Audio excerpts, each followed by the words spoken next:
يا أيها الذين آمنوا لا تلهكم أموالكم ولا أولادكم عن ذكر الله. حدیث اصل موضوع سے پہلے چند ابتدائی باتیں ضروری سمجھتا ہوں کہ آپ کے سامنے رکھوں.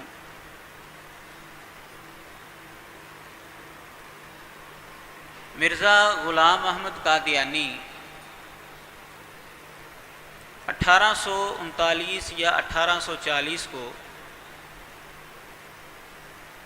قادیان کے علاقے میں پیدا ہوا.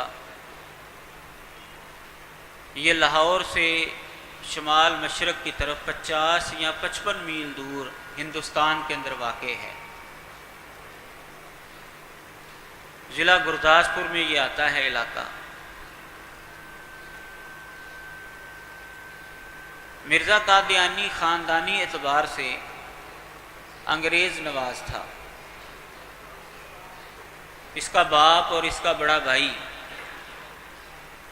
انگریزوں کے حمایتی تھے. 1857 کی جنگ آزادی میں جو کہ زیادہ تر رخ اس کا مسلمانوں کے خلاف ہی تھا انگریزوں کا، اس کے باپ اور بڑے بھائی نے 50 گھڑ سوار انگریزوں کی حمایت کے لیے بھیجے تھے. ظاہر ہے جب انگریزوں کی حمایت کریں گے تو وہ مسلمانوں کو ہی ماریں گے.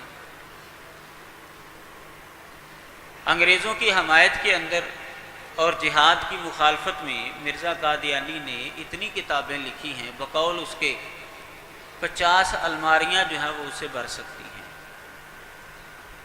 مرزا قادیانی نے جو ایمان کے جز قرار دیے ہیں ان میں سے ایک جز یہ بھی ہے کہ انگریز حکومت کی پیروی کی جائے. یہ ابتدائی طور پر تھوڑا سا پڑھا لکھا آدمی تھا. گھر کے اندر ہی اس نے تعلیم حاصل کی. اپنے دادا کی پینشن لینے کے لیے اپنے چچا زاد بھائی امام دین کے ساتھ گیا اور وہ 700 روپیہ جو موجودہ دور کا لاکھوں روپے میں منتقل ہوتا ہے وہ دونوں لے اڑے اور وہ ادھر ادھر اڑا دیا. شرم کے مارے گھر نہ آیا اور سیالکوٹ میں جا کر کچہری میں ملازمت اختیار کر لی. وہاں پر اس نے مختاری کا امتحان بھی دیا لیکن فیل ہو گیا. واپس آ گیا تو 1877 کے اندر اس نے مذہبی میدان کے اندر قدم رکھا. اس کے بچپن کے دوست تھے اہل حدیثوں کے امام مولانا محمد حسین بٹالوی رحمہ اللہ. یہ اور مرزا قادیانی بچپن کے دوست تھے. تو مولانا کا ایک بڑا مقام تھا ہندوستان میں. ان کو بڑی قدر کی نگاہ سے دیکھا جاتا تھا اور وہ زمانہ بھی ایسا تھا کہ جو بھی انسان اپنے مذہب کے دفاع کے لیے کھڑا ہوتا، خواہ وہ مسلمانوں کی طرف سے ہو، خواہ وہ ہندوؤں کی طرف سے ہو، خواہ وہ عیسائیوں کی طرف سے ہو یا آریہ سماج کی طرف سے ہو، اس مذہب کے لوگ اس آدمی کو سر آنکھوں پر بٹھاتے تھے. وہ زمانہ ہی ایسا تھا. تو اس نے مذہبی میدان میں قدم رکھتے ہی غیر مسلموں کو للکارنا شروع کر دیا. اشتہار بازی شروع کی اور مولانا محمد حسین بٹالوی رحمہ اللہ جو کہ اس کے بچپن کے دوست تھے انہوں نے اس کی حوصلہ افزائی کی. اپنے رسالے کے اندر اس کے اشتہار شائع کیے اور اس نے یہ اعلان بھی کیا کہ میں اسلام کی حمایت میں ایک کتاب لکھ رہا ہوں جس کا نام براہین احمدیہ ہے. 300 دلائل اس کے اندر اسلام کی سچائی کے ہوں گے اور غیر مسلموں کے سارے اعتراضوں کا جواب ہوگا. 50 جلدوں پر محیط یہ کتاب ہوگی۔ ابھی اس نے یہ کتاب نہ لکھی تھی نہ شائع کی، تو مولانا محمد حسین بٹالوی رحمہ اللہ نے حسن ظن کی بنیاد پر اس پر ریویو لکھ دیا، تبصرہ لکھ دیا، اشاعت و سنہ کے اندر شائع کیا، اور وہ تبصرہ بڑا جاندار تھا، چونکہ ان کا ایک نام تھا ہندوستان کے اندر۔ اس تبصرے کی وجہ سے مسلمانوں کا بہت زیادہ رجحان ہو گیا مرزا غلام احمد قادیانی کی طرف، کہ یہ بھی مسلمانوں کا ایک بہت بڑا لیڈر اور امام اور مناظر اسلام ہے۔ حالانکہ عملی طور پر اس نے ساری زندگی 5 مناظرے کیے ہیں۔ تو بہرکیف علماء نے اس کو تھپکی دی، میدان کے اندر جو ہے اس کی حوصلہ افزائی کی، جیسا کہ ہم بھی اپنے دوستوں کی اور اپنے شاگردوں کی کرتے ہیں، لیکن مستقبل کے اندر جا کر وہ مرتد ہو جائے، اس کے اندر ہمارا تو کوئی قصور نہیں ہے، وہ تو اس کے اپنے عقائد اور نظریات ہیں، اور شیطان کے جھانسے کے اندر وہ آ گیا۔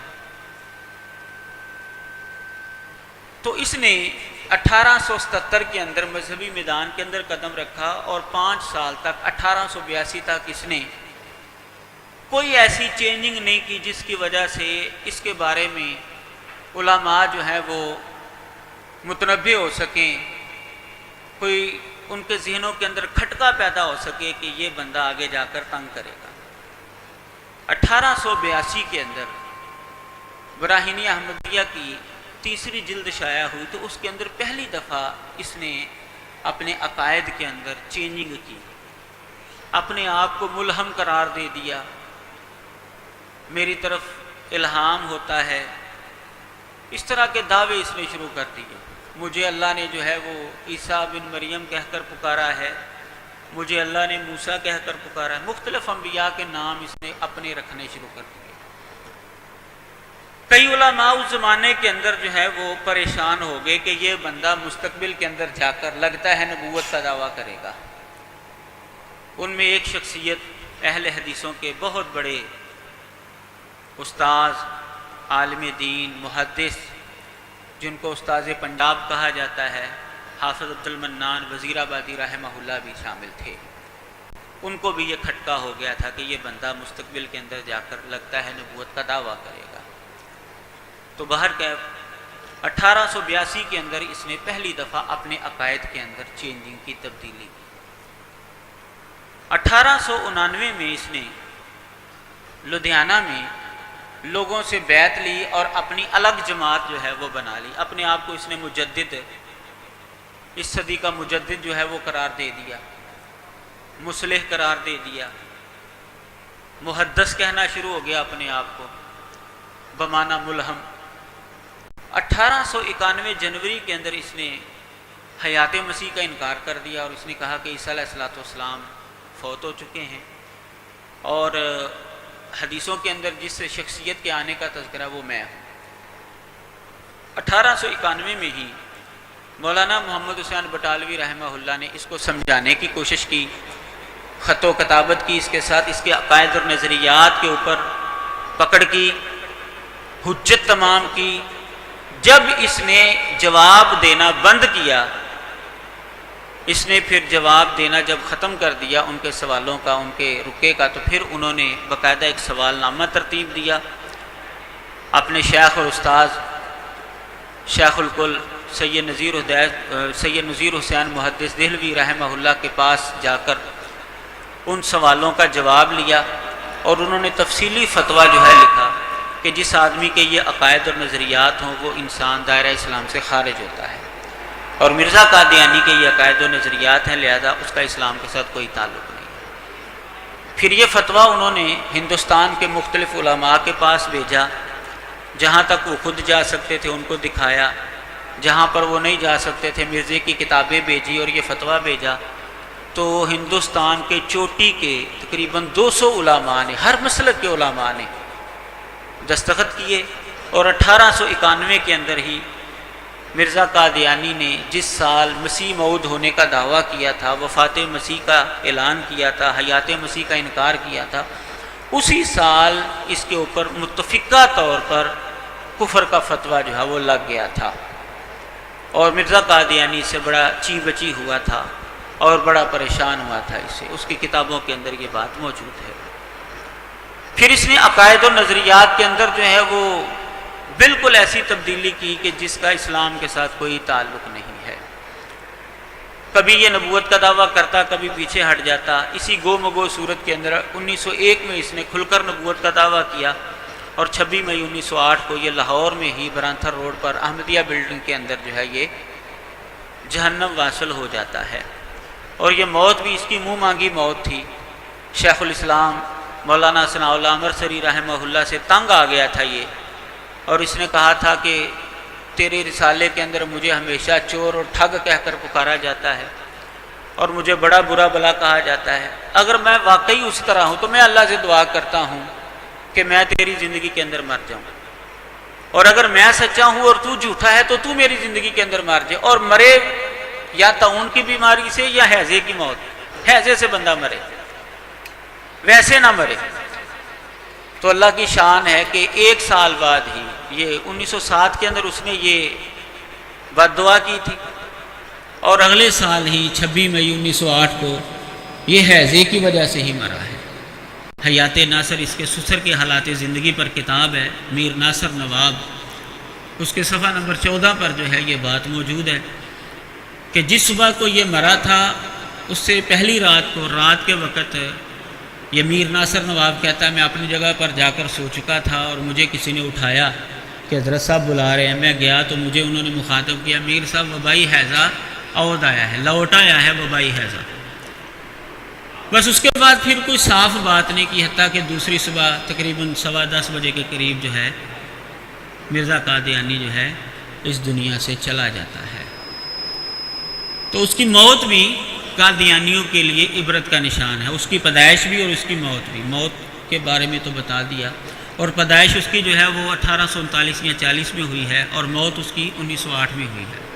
تقریباً اس کی عمر جو ہے وہ 68 سال بنتی ہے، یا اگر قمری حساب سے لگا لیں تو 69-70 سال بن جاتی ہے۔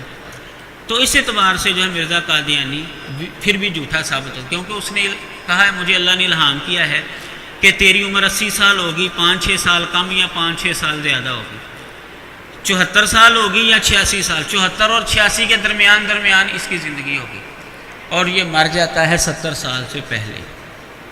یہی وجہ ہے کہ قادیانیوں نے یہاں پر تحریف کی ہے۔ تحریف یہ کی ہے، مرزا قادیانی کتاب البریہ کے اندر لکھتا ہے میری تاریخ پیدائش 1839 یا 40 ہے، لیکن قادیانی لوگ، کسی بھی قادیانی سے آپ پوچھ لیں گے نا کہ مرزا قادیانی کی تاریخ پیدائش کیا ہے، وہ کہیں گے 1835۔ مرزا قادیانی کی بات کو ہی انہوں نے جھٹلا دیا، اے جی حضرت صاحب سے یہاں پر غلطی ہوئی ہے، یہ جواب دیتے ہیں۔ عام طور پر تو قادیانیوں کو پتہ ہی نہیں اس حوالے کا، لیکن اگر آپ پیش بھی کر دیں کسی قادیانی کو پتہ بھی ہوگا تو وہ آگے سے یہ جواب دے گا کہ حضرت صاحب کو غلطی لگی یہاں۔ یہ دنیا کا واحد نبی ہے کہ جس کے امتی اس کی غلطیاں نکالتے ہیں کہ اس کو غلطی لگی ہے یہاں پر، یہ اس سے غلط بات ہوگی، یہ اس سے غلط بات ہوگی۔ یہ دنیا کا واحد نبی ہے۔ تو بہرکیف اس کے عقائد اور نظریات ایسے ہیں کہ جن کا اسلام کے ساتھ کوئی تعلق نہیں ہے، وہ اس موضوع پر لکھی کتابوں کے اندر آپ دیکھ سکتے ہیں۔ تو ابتدائی باتوں میں اس کا مختصر سا تعارف جو ہے وہ میں نے آپ کے سامنے رکھ دیا۔ تو ان عقائد اور نظریات میں سے ایک عقیدہ جو اس کا غیر اسلامی ہے وہ نظریہ حدیث ہے۔ حدیث کے بارے میں جو اس نے باتیں کی ہیں، بعض باتیں اس کی ٹھیک ہیں اور بعض باتیں اس کی جو ہے وہ غیر شرعی ہیں۔ یہ بات یاد رکھیں، کوئی بھی گمراہ انسان اس کی 100% باتیں غلط نہیں ہوتی، اس کی کچھ باتیں صحیح ہوتی ہیں اور کچھ باتیں جو ہے وہ غلط ہوتی ہیں، اور حکم جو لگتا ہے وہ کچھ غلط باتوں کے اوپر لگتا ہے۔ 100% اگر غلط باتیں ہوں کسی کی تو سادہ لوح مسلمان جو ہے پھر وہ دھوکہ نہیں کھاتا۔ سادہ لوح مسلمان دھوکہ اسی وقت کھاتا ہے جب اس کے سامنے کوئی اچھی بات کر دی جائے اور اس اچھی بات کے پس منظر کے اندر بری بات بھی ہے، وہ سمجھتا ہے کہ یہ بات ان کی اچھی ہے تو دوسری بھی اچھی ہی ہوگی۔ تو مرزا قادیانی کی کئی باتیں، کئی قول جو ہیں وہ آپ کو محسوس ہوں گے کہ اس نے تو حدیث کی بڑی حمایت کی ہے، لیکن کئی قول آپ کو ایسے نظر آئیں گے جس سے پتہ چلے گا کہ اس نے حدیث کا بیڑا غرق کر دیا ہے، حدیث کو یہ ککھ بھی نہیں سمجھتا۔ تو سب سے پہلی بات جو میں آپ کے سامنے رکھنا چاہتا ہوں وہ یہ کہ آج کے دور میں یہ جتنے بھی جدید قسم کے اسکالر بنتے ہیں، یورپ کی ثقافت سے متاثر لوگ، متجددین، جدید دور کی پیداوار، یہ لوگ حدیث اور سنت کے اندر فرق کرتے ہیں۔ یہ سب سے پہلے فرق جو ہے مرزا قادیانی نے کیا تھا، اس سے پہلے تاریخ کے اندر یہ حدیث اور سنت کا جو فرق ہے یہ نہیں ملتا۔ پھر اس کے بعد جو ہے یہ بات چل نکلی اور دور حاضر کے جو متجددین ہیں انہوں نے بھی اس بات کو آگے پھیلایا کہ حدیث اور سنت کے اندر فرق ہے۔ یہ اس کی کتاب ہے کشتی نوح، روحانی خزائن کی جلد نمبر جو ہے 19 ہے اور اس کا صفحہ نمبر جو ہے وہ 26 ہے۔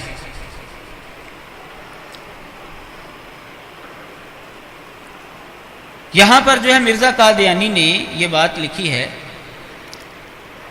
کہ وہ پاک نمونے جو اللہ تبارک و تعالیٰ کے رسول صلی اللہ علیہ وسلم نے اپنے فعل اور عمل سے دکھلائے ہیں، مثلا نماز پڑھ کے دکھلائی کہ یوں نماز چاہیے، اور روزہ رکھ کر دکھلایا کہ یوں روزہ چاہیے، اس کا نام سنت ہے۔ یعنی روش نبوی جو خدا کے قول کو فعل کے رنگ میں دکھلاتے رہے، یہ سنت ہے۔ رسول اکرم صلی اللہ علیہ وسلم نے اللہ کے حکم پر جو عمل کر کے دکھایا ہے نا، یہ سنت ہے۔ تیسرا جو ذریعہ ہدایت ہے وہ کہتا ہے وہ حدیث ہے، کہتا ہے یہ جو آپ کے بعد آپ کے اقوال جمع کیے گئے، یہ حدیث ہے۔ سنت جو اللہ تبارک و تعالیٰ کے حکم کی عملی تصویر نبی علیہ الصلوۃ والسلام نے پیش کی، یہ سنت ہے۔ اور نبی علیہ الصلوۃ والسلام کے چلے جانے کے بعد جو امت کے علماء نے آپ کے اقوال جمع کیے ہیں، وہ جمع شدہ جو ہیں ان کو حدیثیں کہا گیا ہے، یہ حدیث ہے۔ یہ ہے مرزا قادیانی کے نزدیک حدیث اور سنت کے اندر فرق۔ مرزا قادیانی نے یہ بات بھی لکھی ہے اسی صفحے پر کہ ہدایت کے، کہتا میرا مذہب یہ ہے کہ ہدایت کے 3 راستے ہیں، انسان کو ہدایت 3 چیزوں سے مل سکتی ہے۔ پہلے نمبر پر قرآن ہے، دوسرے نمبر پر سنت ہے، اور تیسرے نمبر پر حدیث ہے۔ یعنی اس نے سنت کو دوسرا نمبر دیا ہے اور حدیث کو تیسرا نمبر دیا ہے۔ اس نے سنت سے نچلا درجہ جو ہے وہ حدیث کو دیا ہوا ہے۔ اسی صفحے پر اس نے یہ تشریح بھی کی ہے۔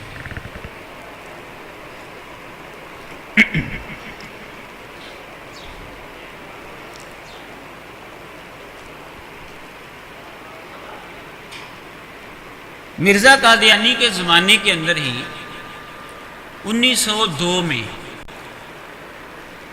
مولانا محمد حسین بٹالوی رحمہ اللہ کا اور معروف منکر حدیث عبداللہ چکڑالوی کا مناظرہ ہوا۔ وہ مناظرہ جو ہے اشاعت السنہ کے اندر جلد نمبر 19 اور شمارہ نمبر 5 کے اندر جو ہے وہ مناظرہ تحریری جو ہے وہ شائع ہوا۔ مرزا قادیانی نے ان دونوں کے مناظرے کے اوپر جو ہے اپنا تبصرہ جو ہے وہ شائع کیا، تبصرہ لکھا۔ اس کا عنوان تھا مولوی ابو سعید محمد حسین صاحب بٹالوی اور مولوی عبداللہ صاحب چکڑالوی کے مباحثہ پر مسیح موعود حکم ربانی کا ریویو اور اپنی جماعت کے لیے نصیحت۔ یہ مناظرہ دونوں کا حجیت حدیث کے اوپر ہوا تھا۔ اب مرزا قادیانی نے اس مناظرے کے اوپر جو تبصرہ لکھا اور اپنی جماعت کو جو نصیحت کی، اس کے اندر اس نے یہ بات لکھی، اور مولوی عبداللہ صاحب کا یہ قول کہ تمام حدیثیں محض شکوک اور ظنون کا ذخیرہ ہیں، یہ قلت تدبر کی وجہ سے خیال پیدا ہوا ہے۔ عبداللہ چکڑالوی یہ کہتا ہے کہ ساری کی ساری حدیثیں ظنی ہیں اور مشکوک ہے۔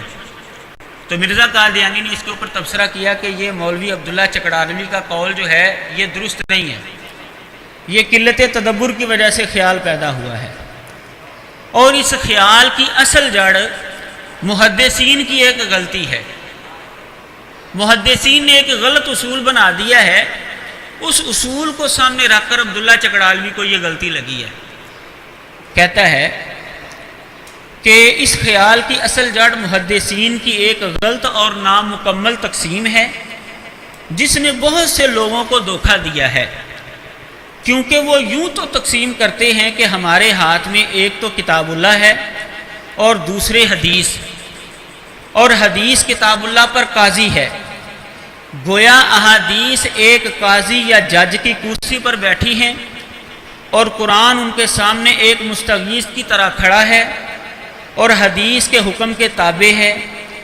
ایسی تقریر سے بے شک ہر ایک کو دھوکہ لگے گا، جبکہ حدیثیں 100-150 برس حضرت صلی اللہ علیہ وسلم کے بعد جمع کی گئی ہیں اور انسانی ہاتھوں کے مس سے وہ خالی نہیں ہیں، اور بعین ہما وہ احاد کا ذخیرہ اور ظنی ہیں، اور ان میں قسمیں متواترات شاذ و نادر جو حکم معدوم کا رکھتی ہیں، اور پھر وہی قرآن شریف پر قاضی بھی ہیں۔ تو اس سے لازم آتا ہے کہ تمام دین اسلام ظنیات کا ایک تودہ اور انبار ہے، اور ظاہر ہے کہ ظن کوئی چیز نہیں ہے، اور جو شخص محض ظن کو پنجہ مارتا ہے وہ مقام بلند حق سے بہت نیچے گرا ہوا ہے، اور اللہ تعالیٰ فرماتا ہے ان الظن لا یغنی من الحق شیئا، یعنی محض ظن حق الیقین کے مقابلے پر کچھ چیز نہیں۔ پس قرآن شریف تو یوں ہاتھ سے گیا کہ وہ بغیر قاضی صاحب کے فتووں کے واجب العمل نہیں اور متروک اور مہجور ہے، اور قاضی صاحب یعنی احادیث صرف ظن کے میلے کچیلے کپڑے زیب تن رکھتے ہیں، جن سے احتمال کذب کسی طرح مرتفع نہیں، کیونکہ ظن کی تعریف یہی ہے کہ وہ دروغ کے احتمال سے خالی نہیں ہوتا۔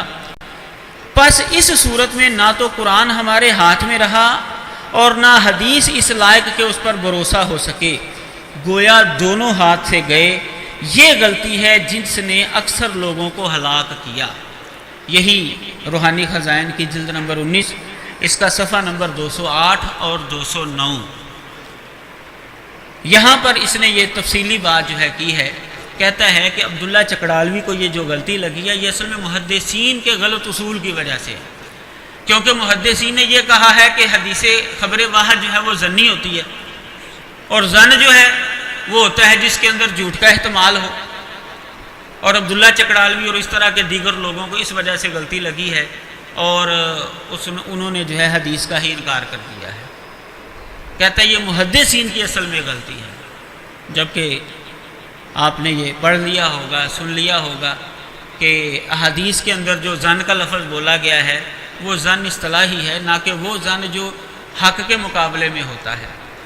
تو بہرکیف یہ ایک مرزا قادیانی کی ہی اصولی غلطی تھی، اور عبداللہ چکڑالوی کی اور جو اس طرح کے منکر حدیث ہیں ان کی اصولی غلطی ہے کہ ان کو یہ بات سمجھ ہی نہیں آئی کہ محدثین نے جو لفظ ظن بولا ہے اس ظن کا مطلب کیا ہے۔ تو بہرکیف یہاں سے یہ بات معلوم ہوتی ہے کہ مرزا قادیانی ان لوگوں کا رد کرتا ہے جو حدیثوں کو کلیتاً رد کرتے ہیں، منکر جو حدیثوں کا کلیتاً منکر ہیں، مرزا قادیانی ان کو غلط ٹھہراتا ہے، اور اس کی وجہ بھی بیان کرتا ہے کہ یہ غلطی پر کیوں ہے۔ اس نے محدثین کی غلطی نکالنے کی کوشش کی، جبکہ حقیقت کے اندر اس کی اپنی غلطی ہے۔ کہتا ہے میں نے عنوان یہ قائم کیا مرزا قادیانی کی عبارت کے اوپر کہ حدیث کی حیثیت جو ہے یہ قرآن اور سنت کے خادم کی ہے۔ قرآن اور سنت جو ہے یہ اوپر ہے اور حدیث ان کے ماتحت ہے۔ نیز بڑا فائدہ حدیث کا یہ ہے، یہی کتاب ہے، صفحہ نمبر اس کا 62 ہے۔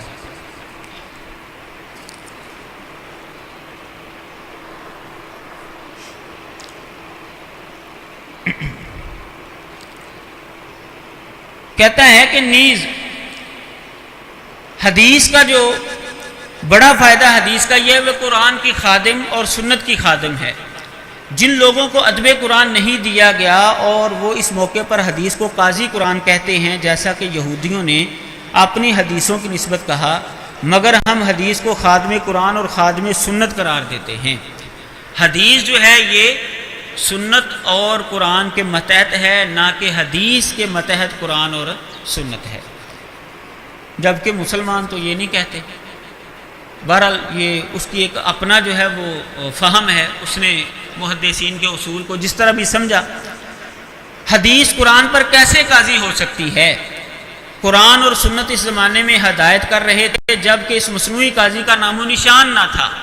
یعنی مرزا قادیانی کے نزدیک قرآن اور سنت جو ہے وہ اس زمانے میں بھی تھے جب یہ مصنوعی قاضی یعنی حدیث موجود نہیں تھا.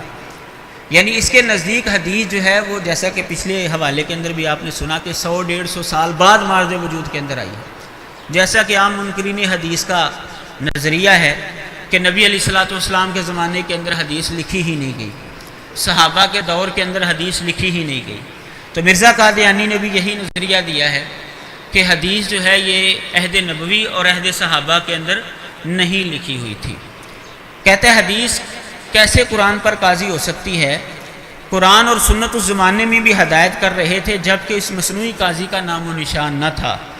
یہ مت کہو کہ حدیث قرآن پر قاضی ہے، بلکہ یہ کہو کہ حدیث قرآن اور سنت کے لیے تائیدی گواہ ہے. یعنی حدیث کی اپنی کوئی حیثیت نہیں ہے. حدیث وہ معتبر ہوگی جو قرآن اور سنت کے مطابق ہوگی. جو حدیث قرآن اور سنت کے مطابق نہیں ہے اس حدیث کی کوئی حیثیت نہیں ہے. یہی کتاب کشتی نوح روحانی خزائن کی جلد نمبر 19 اور صفحہ نمبر جو ہے 62 ہے. مرزا قادیانی نے اسی کتاب کے اندر آگے جا کر یہ لکھا ہے، ہاں حدیث بھی اگرچہ اکثر حصہ اس کا ظن کے مرتبے پر ہے، مگر بشرطِ عدم تعارض قرآن و سنت تمسک کے لائق ہے اور مؤید قرآن و سنت ہے، اور بہت سے اسلامی مسائل کا ذخیرہ اس کے اندر موجود ہے. پس حدیث کا قدر نہ کرنا گویا ایک عضو اسلام کا کاٹ دینا ہے. پہلے حوالے کے اندر اس نے یہ بات کی کہ یہ قرآن اور سنت کے لیے تائیدی گواہ ہے، اور یہاں پر کہتا ہے کہ اگر یہ قرآن اور سنت کے متعارض نہیں ہے تو پھر یہ عضو اسلام ہے. اس کو پکڑنا یہ جزو اسلام ہے. اگر اس کو نہیں مانا جائے گا تو گویا کہ اسلام کا ایک عضو جو ہے تم نے کاٹ کر پھینک دیا ہے. تو اس کے نزدیک حدیث وہ حجت ہے جو قرآن اور سنت کے متضاد نہیں ہے. یہ ایک اصول قادیانی کا یہ معلوم ہوا. مباحثہ لدھیانہ جو کہ مولانا محمد حسین بٹالوی رحمہ اللہ اور عبداللہ چکڑالوی کے درمیان حجیت حدیث کے موضوع پر ہوا تھا، اس کے اوپر جو اس نے تبصرہ کیا ہے، کہتا ہے پس میرا مذہب فرقہ ضالہ نیچریہ کی طرح یہ نہیں کہ میں عقل کو مقدم رکھ کر قال اللہ و قال الرسول پر کچھ نکتہ چینی کروں. فرقہ ضالہ نیچریہ یعنی سر سید احمد خاں اور اس کے پیروکار وہ عقل کو مقدم رکھتے تھے احادیث کے. تو کہتا ہے کہ میرا نظریہ میرا مذہب ان جیسا نہیں ہے. میں عقل کو مقدم نہیں رکھتا حدیث کے مقابلے میں کہ میں عقل کو مقدم رکھوں اور قرآن مجید اور حدیث کے مقابلے میں ان کو مقدم رکھ کے قال اللہ و قال رسول کے اوپر نکتہ چینی کروں. یہ میرا نظریہ نہیں ہے، یہ فرقہ ضالہ نیچریہ کا نظریہ ہے. ایسے نکتہ چینی کرنے والوں کو ملحد اور دائرہ اسلام سے خارج سمجھتا ہوں. دیکھیں کتنے شاندار الفاظ اس نے استعمال کیے ہیں یہاں پر کہ جو قال اللہ و قال رسول پر نکتہ چینی کرتے ہیں اور اپنی عقل کو آگے رکھتے ہیں، کہتا ہے میرے نزدیک وہ ملحد ہے اور دائرہ اسلام سے خارج ہے. بالفاظ دیگر مرزا قادیانی کے نزدیک سر سید اور جو اس کے پیروکار ہیں وہ سارے کے سارے دائرہ اسلام سے خارج ہیں. بلکہ میں جو کچھ حضرت صلی اللہ علیہ وسلم نے خدا تعالیٰ کی طرف سے ہم کو پہنچایا ہے اس سب پر ایمان لاتا ہوں. نبی علیہ الصلوۃ والسلام نے جو اللہ کی طرف سے ہم تک پہنچایا میں ہر اس چیز پر ایمان لاتا ہوں. صرف عاجزی اور انکساری کے ساتھ یہ کہتا ہوں کہ قرآن کریم ہر یک وجہ سے احادیث پر مقدم ہے، اور احادیث کی صحت و عدم صحت پرکھنے کے لیے وہ محق ہے، کسوٹی ہے۔ قرآن مجید کو دیکھا جائے گا کہ جو حدیث اس کے معیار پر پوری اترتی ہے وہ صحیح ہے، جو نہیں اترتی وہ صحیح نہیں۔ کہتے ہیں میں عاجزی اور انکساری کی وجہ سے یہ اصول بناتا ہوں، ویسے جو نبی علیہ الصلوۃ والسلام نے امت تک پہنچایا میرا اس پر ایمان ہے، میں عقل کو حدیثوں پر اور قرآن پر مقدم نہیں رکھتا۔ یہ مباحثہ لدھیانہ، یہ روحانی خزائن کی جلد نمبر 4 اور صفحہ نمبر 30 ہے، یہاں سے اس نے یہ اصول دیا حدیث کے بارے میں کہ عقل کے مقابلے میں حدیث اور اللہ کی بات جو ہے وہ مقدم ہوگی، عقل جو ہے وہ مؤخر ہوگی، اور جو عقل کو مقدم رکھتا ہے وہ ملحد اور دائرہ اسلام سے خارج ہے۔ اور جتنے بھی قادیانی ہیں دور حاضر کے اندر، وہ سارے کے سارے مرزے کے اس فتوے کے مطابق دائرہ اسلام سے خارج ہیں، کیونکہ وہ سارے کے سارے عقل کو حدیث کے مقابلے میں زیادہ مانتے ہیں، اور حدیث کے مقابلے میں عقل کو وہ حجت مانتے ہیں، اور حدیث کے اوپر جو ہے وہ نکتہ چینی کرتے ہیں۔ اگر کسی کا واسطہ پڑے گا تو بخاری کی حدیثیں بھی آپ پیش کریں گے تو اس کے اوپر جو ہے وہ نکتہ چینی شروع کر دیں گے۔ تو یہ ان کا طریقہ کار ہے۔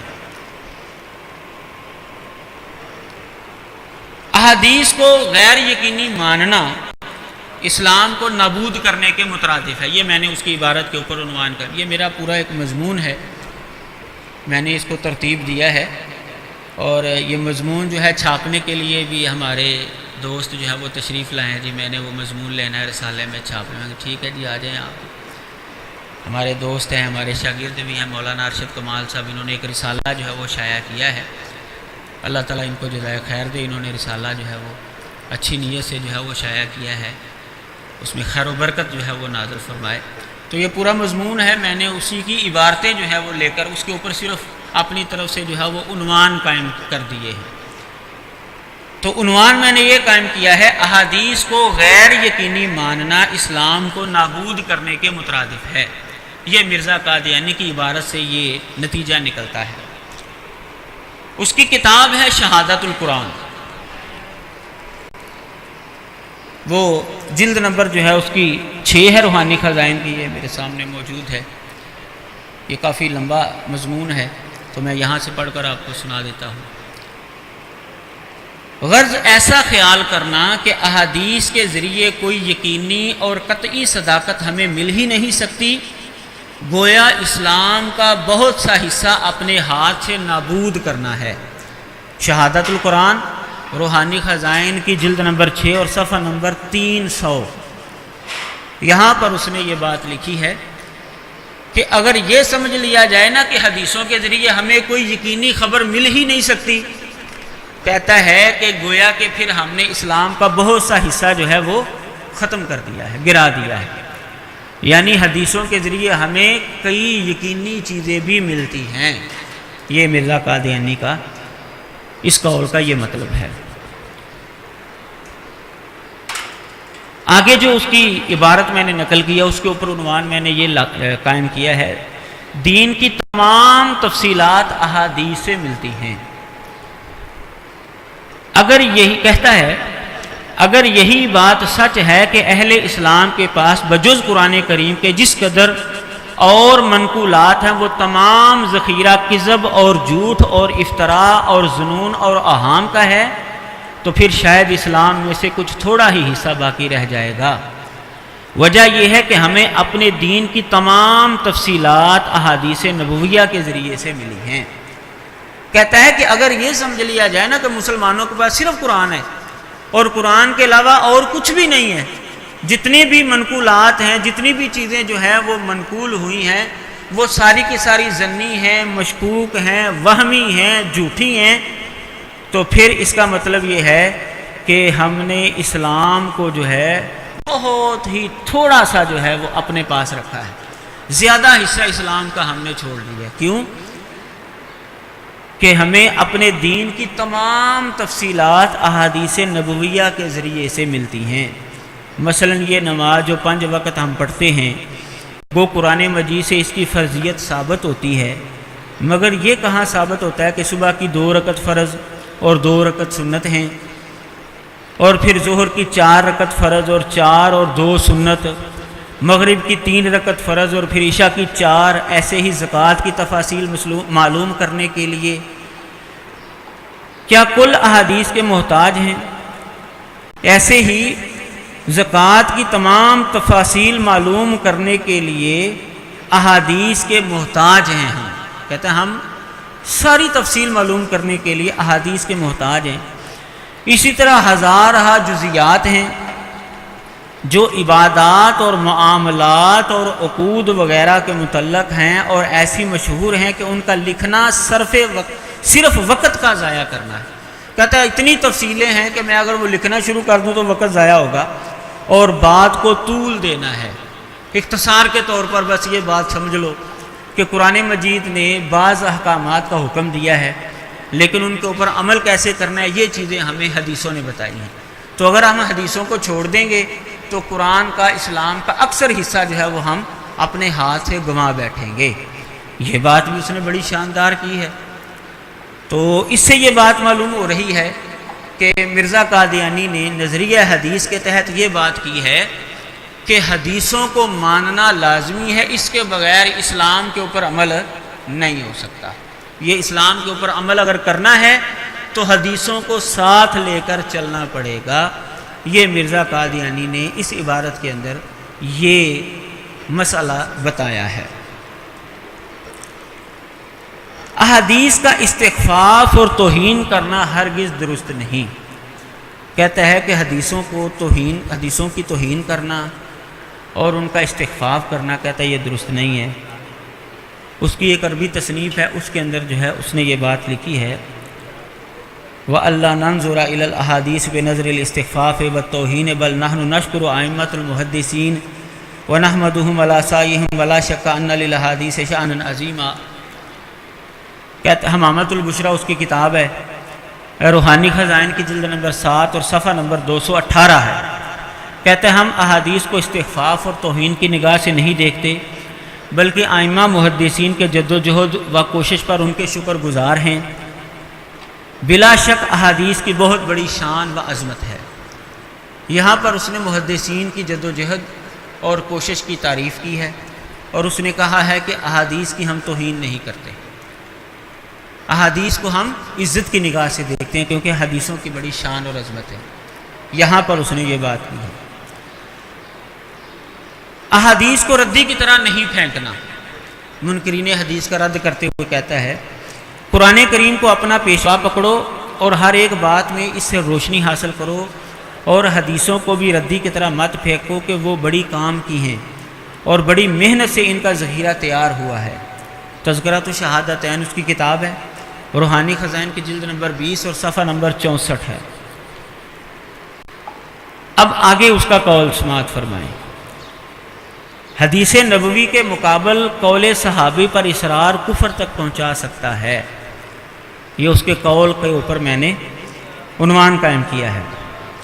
حیات و وفات مسیح کے اوپر گفتگو کرتے ہوئے وہ تبصرہ کرتا ہے، جب مسلمانوں کی طرف سے حیات مسیح کا مسئلہ پیش ہوتا ہے اور دلائل پیش کیے جاتے ہیں تو حیات مسیح کے اندر صحیح بخاری کی حدیث پیش کی جاتی ہے، کیف انتم اذا نزل ابن مریم فیکم، یہ، اور اسی طرح والذی نفس محمد بیدی لینزلن فیکم ابن مریم حکما ندلا، یہ حضرت ابو ہریرہ رضی اللہ تعالیٰ عنہ اس حدیث کے راوی ہیں۔ یہ حدیث پیش کی جاتی ہے، اور اس حدیث کے اندر آخر میں جا کر حضرت عیسیٰ علیہ السلام فرماتے ہیں کہ اگر تم چاہتے ہو کہ اس کی تائید تم قرآن مجید سے لو تو تم وَإِن مِّنْ أَهْلِ الْكِتَابِ إِلَّا لَا يُؤْمِنُنَّ بِهِ قَبْلَ مَوْتِهِ، یہ آیت پڑھ لو۔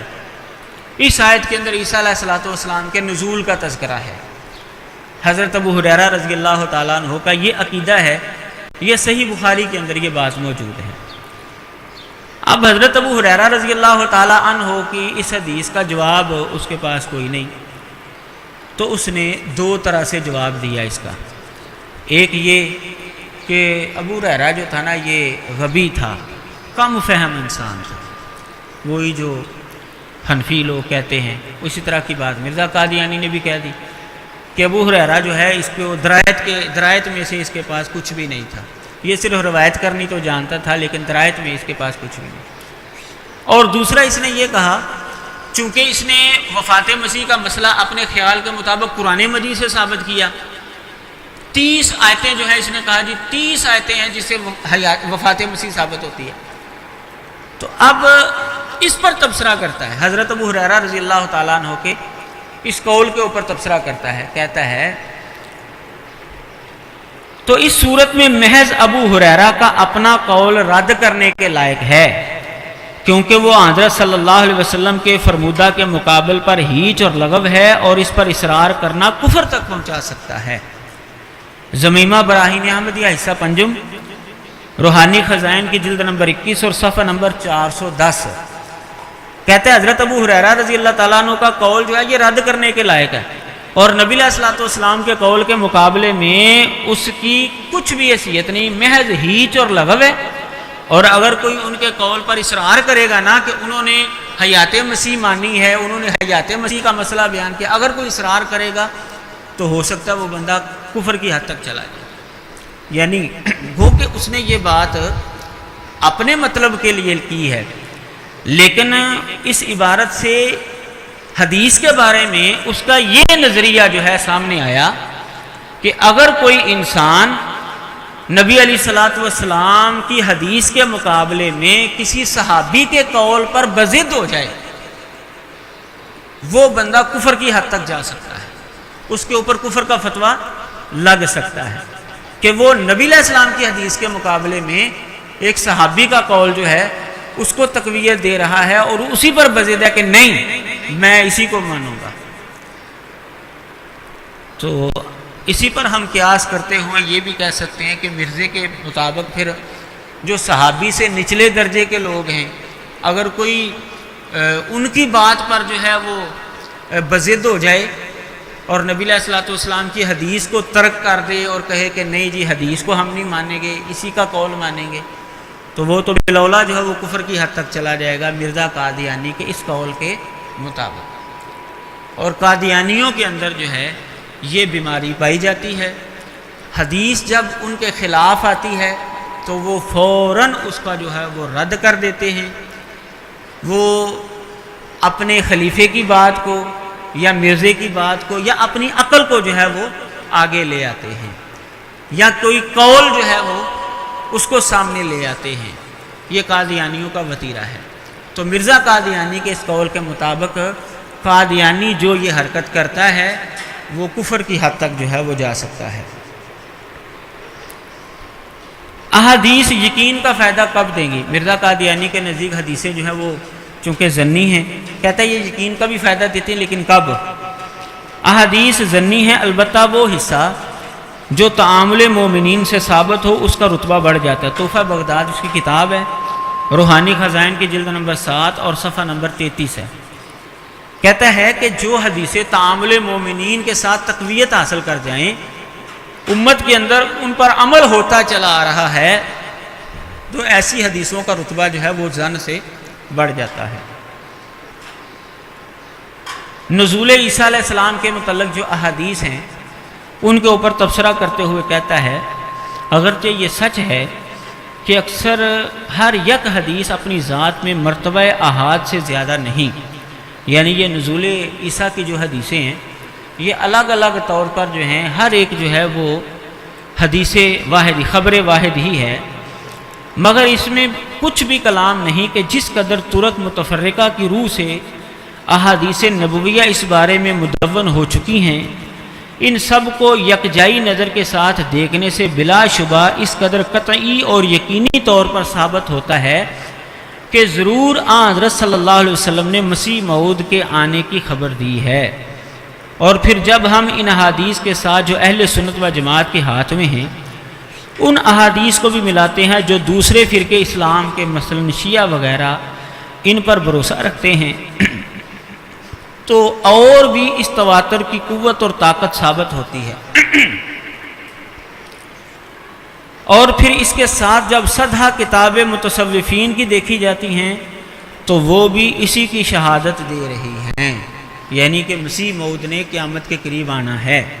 لہٰذا خبر واحد وہ زیادہ ترک اس کے ہو جائیں تو وہ خبر متواتر بن جاتی ہے، یہ اصول ملا۔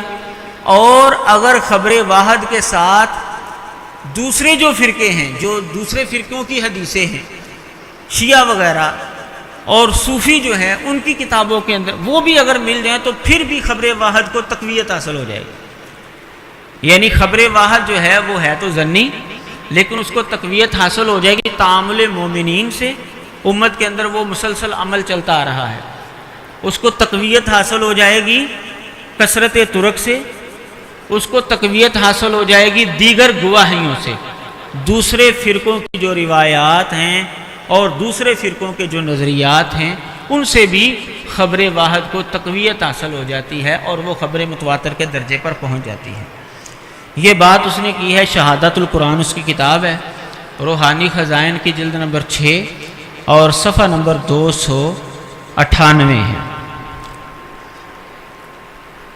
مرزا قادیانی نے جہاں پر حدیث کی تعریف کی ہے وہاں پر حدیثوں کے اوپر تنقید بھی کی ہے، جیسا کہ میں نے شروع میں بتا دیا کہ اس کی کچھ باتیں صحیح ہیں اور کچھ باتیں جو ہیں اس کی غلط ہیں۔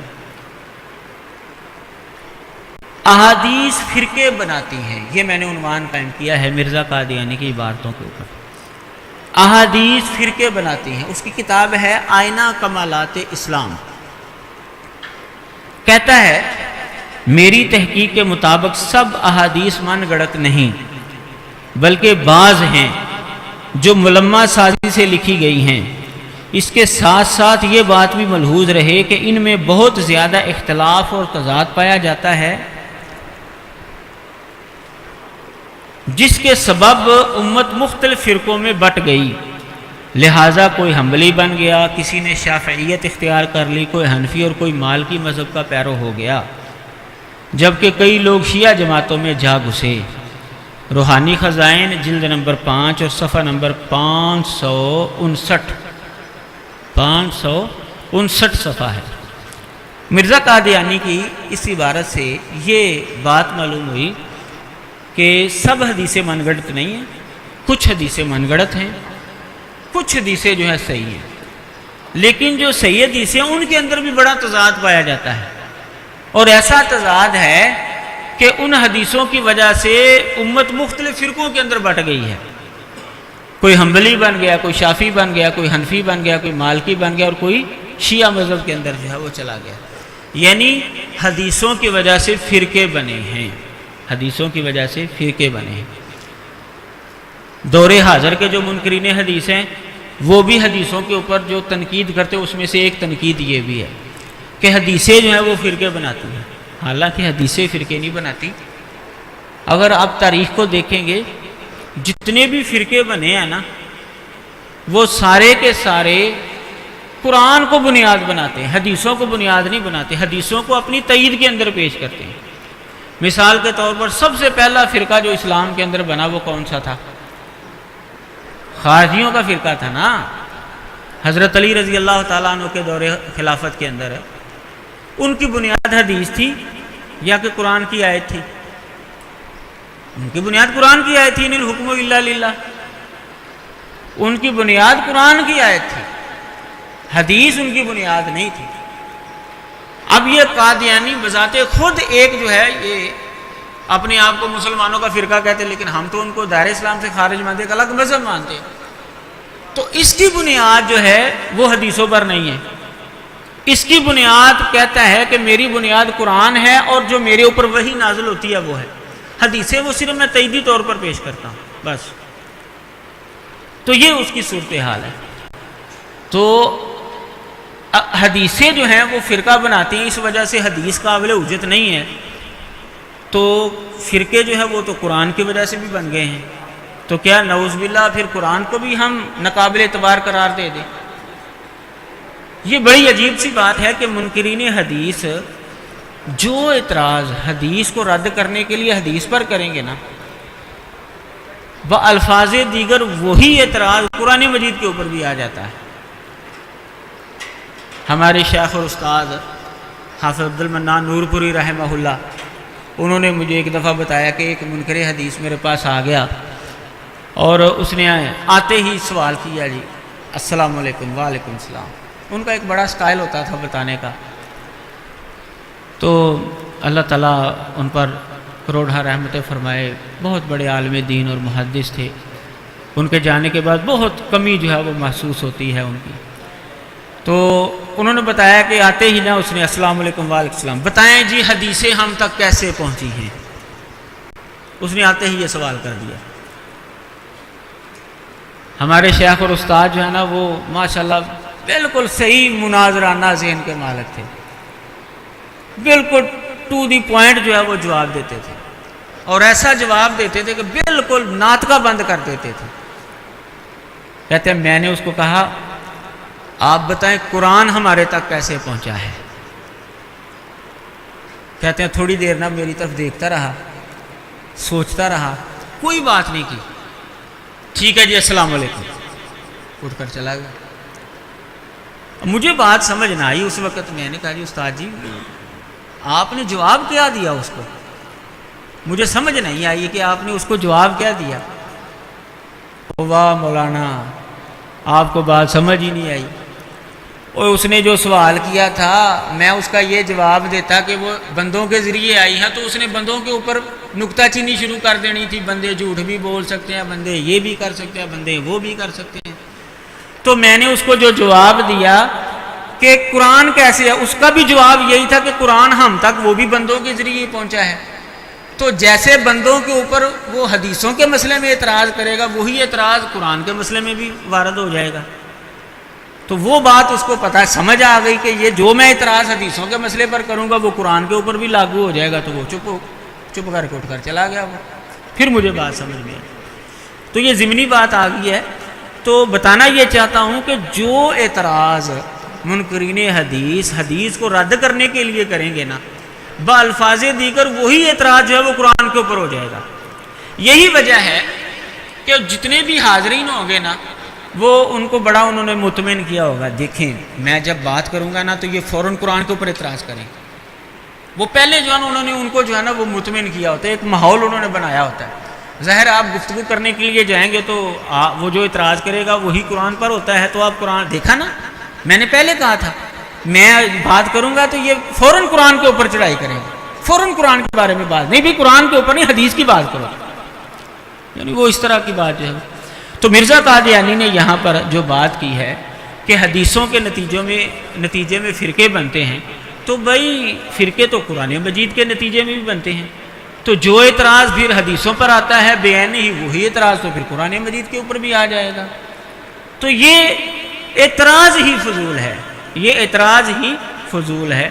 کوئی بھی بندہ جو ہے وہ فرقہ بناتا ہے، وہ اپنا نظریہ جو ہے وہ الگ کرتا ہے، اس کی بنیاد وہ قرآن کو بنا لے یا حدیث کو بنا لے یا اپنی عقل کو بنا لے، وہ الگ چیز ہے۔ اس کی وجہ حدیثوں کو مورد الزام ٹھہرانا یا اس کی وجہ سے قرآن کو مورد الزام ٹھہرانا یہ غلط ہے۔ یہ اس بندے کی اپنی ذاتی خامی ہوتی ہے کہ اس کو قرآن اور حدیث کی سمجھ نہیں آئی۔ قرآن اور حدیث کے اندر خامی نہیں ہے، اس بندے کے اندر خامی ہے کہ اس نے اس کو سمجھا ہی نہیں صحیح طریقے سے، اور اس نے الگ جو ہے وہ اپنا فرقہ بنا لیا ہے۔ مرزا قادیانی نے کتب حدیث کی درجہ بندی بھی کی ہوئی ہے، غیر مسلموں کو مخاطب کرتے ہوئے کہتا ہے، اور آپ کو یاد دلاتے ہیں کہ ہماری کتب مسلمہ مقبولہ جن پر ہم عقیدہ رکھتے ہیں اور جن کو ہم معتبر سمجھتے ہیں بتفصیل ذیل ہیں۔ کہتے ہیں ہمارے نزدیک جو کتب مسلمہ ہیں وہ یہ ہیں۔ عیسائیوں نے کوئی ادھر ادھر کی کوئی روایت پیش کر دی ہوگی نا، تو اس کو جواب دیتے ہوئے پھر اس نے جو ہے ایک اصول جو ہے وہ بیان کیا۔ نمبر 1 کہتا ہے قرآن شریف، سب سے پہلی ہماری معتبر کتاب جو ہے وہ قرآن شریف ہے۔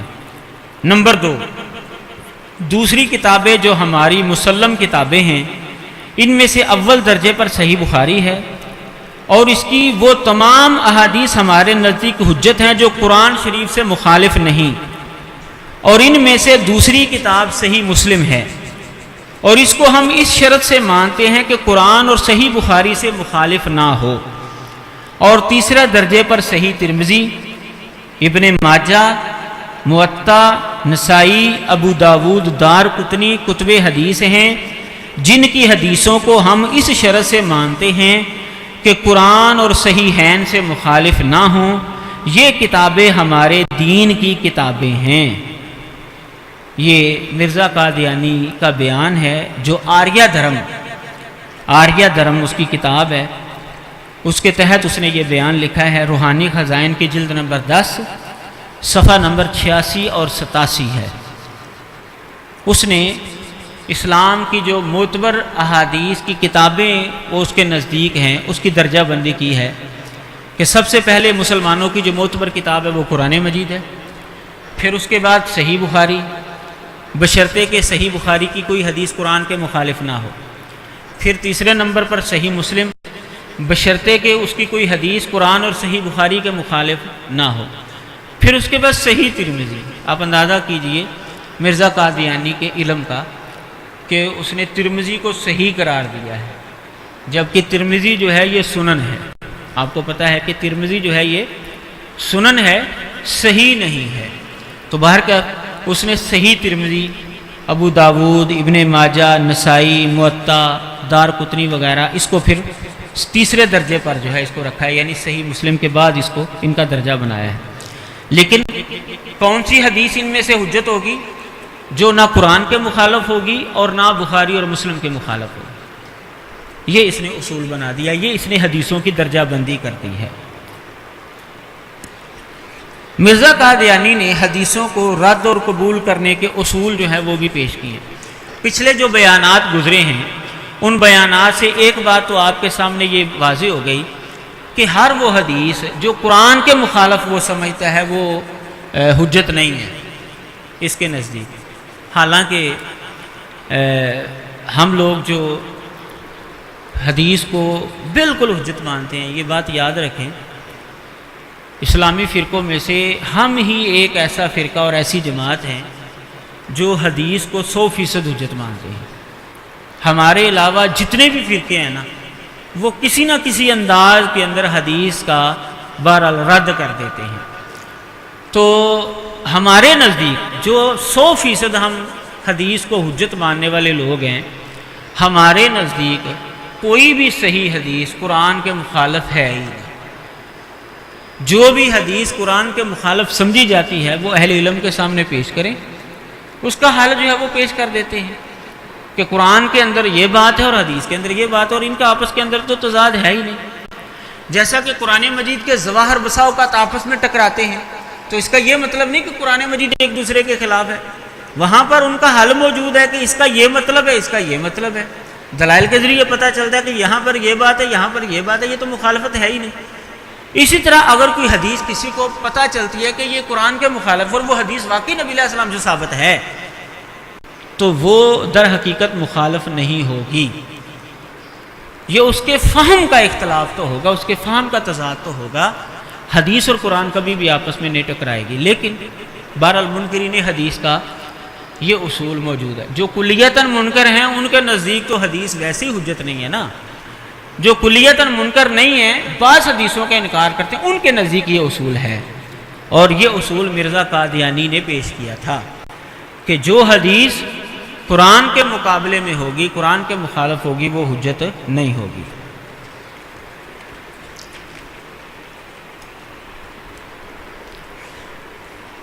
پہلا اصول حدیث کو رد اور قبول کرنے کا کہتا ہے ہاں اگر ایک ایسی حدیث ہو جو قرآن اور سنت کے نقیض ہو، اور نیز ایسی حدیث کی نقیض ہو جو قرآن کے مطابق ہو، یا مثلاً ایک ایسی حدیث ہو جو صحیح بخاری کے مخالف ہے، تو وہ حدیث قبول کے لائق نہیں ہوگی۔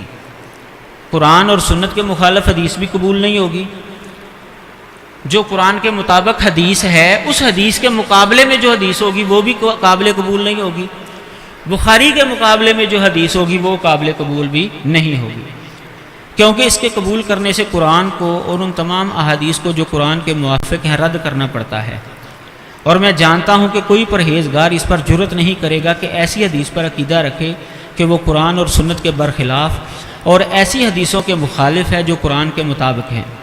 بہرحال احادیث کی قدر کرو اور ان سے فائدہ اٹھاؤ کہ وہ حضرت صلی اللہ علیہ وسلم کی طرف منسوب ہیں، اور جب تک قرآن اور سنت ان کی تکذیب نہ کرے تم بھی ان کی تکذیب نہ کرو، بلکہ چاہیے کہ احادیث نبویہ پر ایسے کار بند ہو کہ کوئی حرکت نہ کرو اور نہ سکون اور نہ کوئی فعل کرو اور نہ ترک فعل مگر اس کی تائید میں تمہارے پاس کوئی حدیث ہو۔ یہ مرزا قادیانی نے کشتی نوح اس کی کتاب ہے، روحانی خزائل کی جلد نمبر 19 صفحہ نمبر 62 اور 63 ہے کہ حدیث کون سی قابل حجت ہے اور کون سی قابل حجت نہیں ہے، اس نے یہاں پر اصول بیان کیا ہے۔ دوسری کتاب کے اندر یہ لکھتا ہے بلکہ اصل اور صحیح امر یہ ہے کہ جو کچھ حدیث کے ذریعے سے بیان ہوا ہے جب تک صحیح اور صاف لفظوں میں قرآن اس کا معارض نہ ہو تب تک اس کو قبول کرنا لازم ہے۔ اگر کسی حدیث کا صاف لفظوں میں قرآن کے ساتھ ٹکراؤ ہو رہا ہے تو پھر اس حدیث کا رد کر دیا جائے گا، وگرنہ اس حدیث کو قبول کرنا لازم ہے۔ یہ بات اس نے لکھی ہے شہادت القرآن روحانی خزائن کی جلد نمبر 6 اور صفحہ نمبر جو ہے وہ 300 ہے۔ معروف اہل حدیث صوفی اور عالم دین مولانا عبدالحق غزنوی رحمۃ اللہ علیہ کو مخاطب کرتے ہوئے مرزا قادیانی لکھتا ہے، یہ مولانا عبدالحق غزنوی وہ واحد شخص ہیں جس کے ساتھ مرزا قادیانی کا مبالغہ ہوا تھا۔ مرزا قادیانی نے زندگی کے اندر ایک ہی مبالغہ کیا تھا، اور وہ مبالغہ بھی اہل حدیثوں نے کیا تھا۔ امبرسر کے میدان کے اندر عیدگاہ کے اندر جو ہے وہ کیا تھا، اور مرزا قادیانی جو ہے وہ 1908 کے اندر مر گیا تھا، اور مولانا عبدالحق غزنوی رحمۃ اللہ علیہ مرزا قادیانی کے بعد بھی کئی سال تک جو ہے یہ زندہ رہے۔ تو یہ مرزا قادیانی نے ایک ہی مبالغہ کیا تھا، اور وہ بھی اہل حدیث اس کے مد مقابل تھے۔ مرزا قادیانی نے حیات مسیح پر ایک ہی زندگی کے اندر مناظرہ کیا تھا، اور وہ مناظرہ بھی اس کے مد مقابل اہل حدیث ہی تھے۔ ویسے اس نے کل 5 مناظرے کیے تھے، اس میں سے 3 جو تھے وہ مسلمانوں کے خلاف تھے، اور 2 جو ہیں وہ کافروں کے خلاف، ایک عیسائیوں کے خلاف تھا اس کا، ایک ہندوؤں کے خلاف تھا، اور ایک مولانا محمد حسین بٹالوی کے ساتھ اس نے مناظرہ کیا تھا، ایک مولانا بشیر سہسوانی رحمۃ اللہ علیہ کے ساتھ، اور ایک مولانا عبدالحکیم کلانوری کے ساتھ، اور یہ تینوں اہل حدیث عالم دین تھے، تینوں سید نذیر حسین محدث دہلوی رحمۃ اللہ علیہ کے شاگرد تھے۔ اچھا، مولانا عبدالحق غزنوی رحمۃ اللہ علیہ کو مخاطب کرتے مرزا قادیانی کہتا ہے رویت روایت پر مقدم ہے۔ مثلا ایک بڑے معتبر راوی نے ایک جگہ بیان کیا کہ عبدالحق غزنوی فوت ہو گیا ہے، پھر اتنے میں تم خود اس مجلس میں حاضر ہو گئے، تو اب میں پوچھتا ہوں کہ ان مجلس والوں کو جن کے پاس ایک معتبر روایت تمہاری موت کی پہنچ چکی تھی کیا کرنا چاہیے؟ کیا تمہارا جنازہ پڑھا جائے یا زندہ دیکھ کر روایتوں کو رد کیا جائے؟ اے کسی جنگل کے وحشی، اس کی زبان دیکھیں، مولانا عبدالحق غزنوی رحمۃ اللہ علیہ کو کیسے مخاطب کرتا ہے؟ کہتا ہے اے کسی جنگل کے وحشی، خبر معائنے کے برابر نہیں ہو سکتی، کیا تو نے لیس الخبر کل معینہ کبھی نہیں سنا؟ آثار اور احادیث جو احاد ہیں وہ مفید ظن ہیں، اور معینہ مفید یقین ہے، پس کیا ظن یقین کو کچھ نقصان پہنچا سکتا ہے؟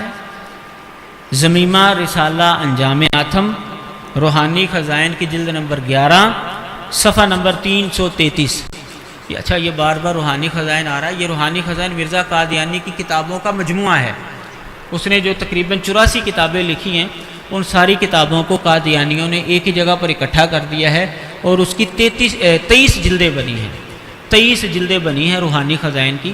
تو انہی 23 جلدوں کے اندر اس کی ساری کتابیں شامل ہیں، اس وجہ سے میں روحانی خزائن کا یہ لفظ بولتا ہوں، کیونکہ اب اس کی کتابیں الگ الگ جو ہیں وہ لاہوری گروپ سے تو مل جاتی ہیں، یہ قادیانی ربوے والا جو گروپ ہے ان سے نہیں ملتی، وہ روحانی خزائن ہی ہے، لیکن اب خیر وہ بھی نہیں دیتے ہیں، وہ پابندی جو ہے وہ ایسی سختی ہو گئی ہے، اب کوئی بھی کتابیں جو ہے وہ نہیں دیتا۔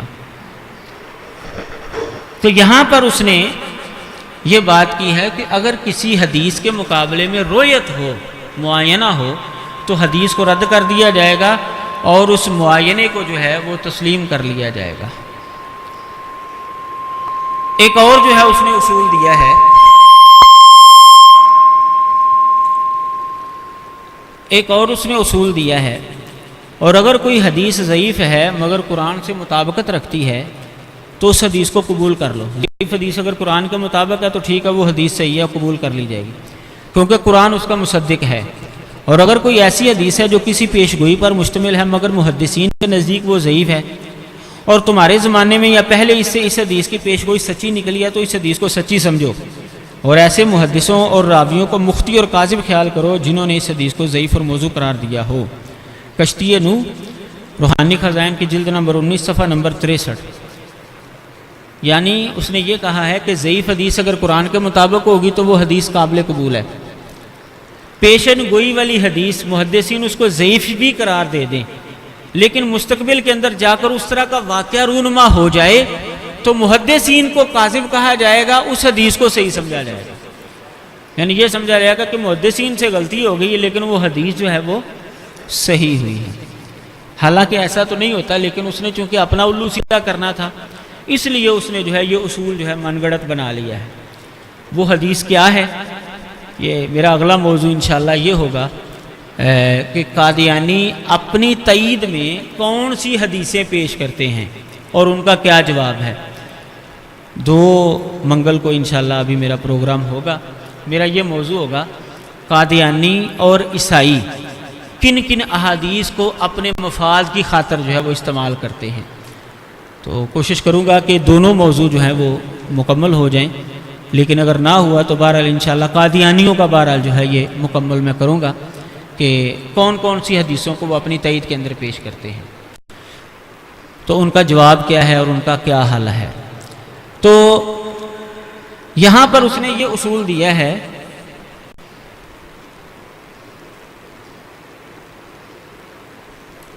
یہ آخر میں کرنا، آخر میں دیں گے۔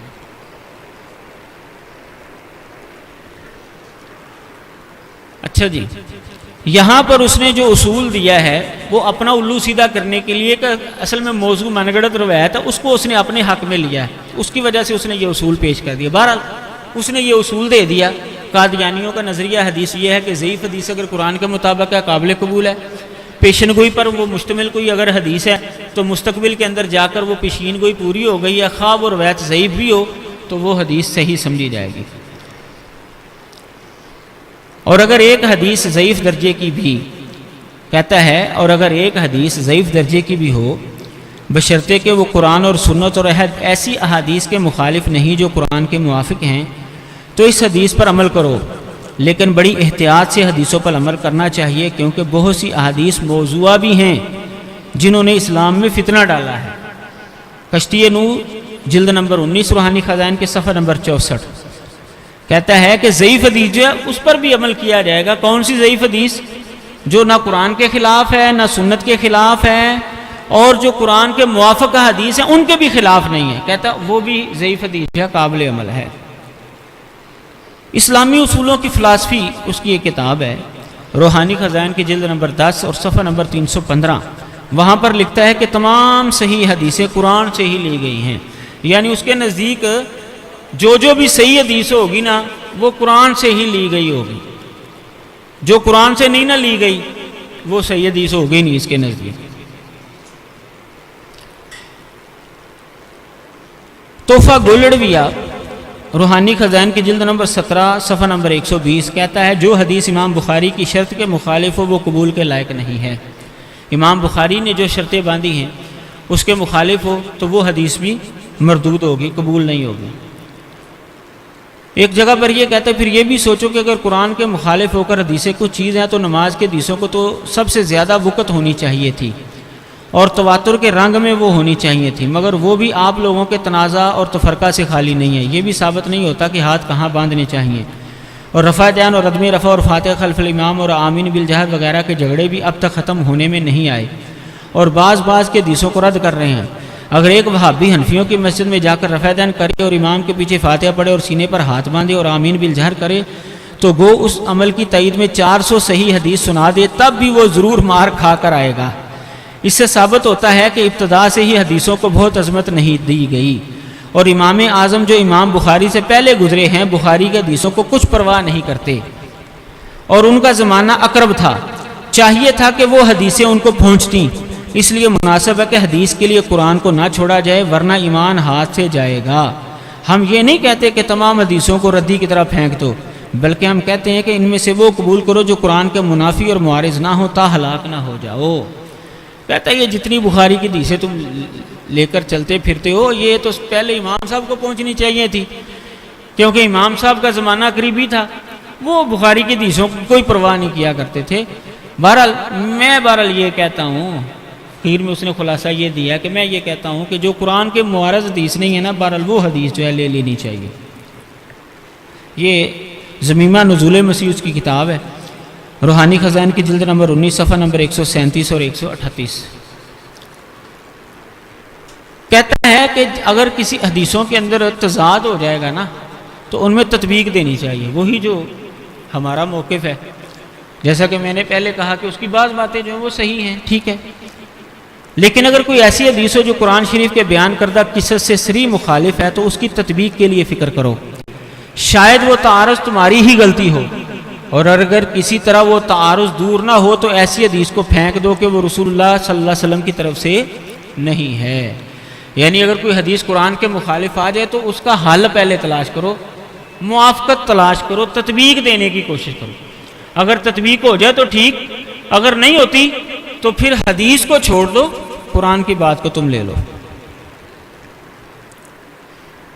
مباحثہ لدھیانہ یہ حوالہ ہے کشتی نو صفحہ نمبر 19 اور جلد نمبر 19 اور صفحہ نمبر 63 روحانی خزائن کا۔ ایک اور مقام پر جو ہے اس نے لکھا ہے تطبیق اگر نہ ہو سکے گی تو وہ حدیث من گڑت ٹھہرے گی، موضوع ٹھہرے گی۔ روحانی خزائن جلد نمبر 4 صفحہ نمبر 42۔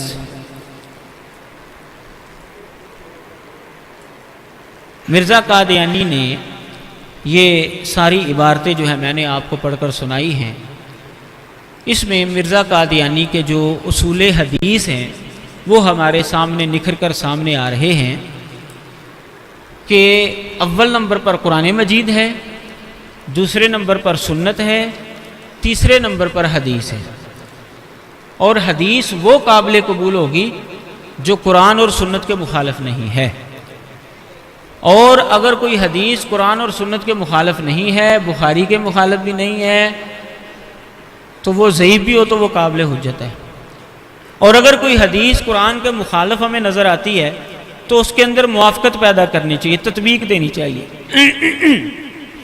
اگر تطبیق نہیں ہو رہی، موافقت پیدا نہیں ہو رہی تو حدیث کو رد کر دیا جائے گا اور قرآن کی بات کو لے لیا جائے گا۔ یہ ہیں مرزا قادیانی نے جو اصول دیے ہیں۔ اب یہ اصول جو ہیں دیگر منکرین حدیث کے ساتھ ملتے جلتے اصول ہیں، جس طرح دوسرے منکرین حدیث ہیں اسی طرح کے ان کے اندر بھی اسی طرح کے اصول پائے جاتے ہیں۔ لیکن اب جو میں آپ کے سامنے اصول پیش کرنے لگا ہوں، یہ اصول مرزا قادیانی اور اس کے ماننے والوں کو اسلام سے بالکل دور کر دیتے ہیں، منکرین حدیث سے بھی اور موافقین حدیث سے بھی، اسلام سے ہی دور کر دیتے ہیں۔ وہ اصول کیا ہے؟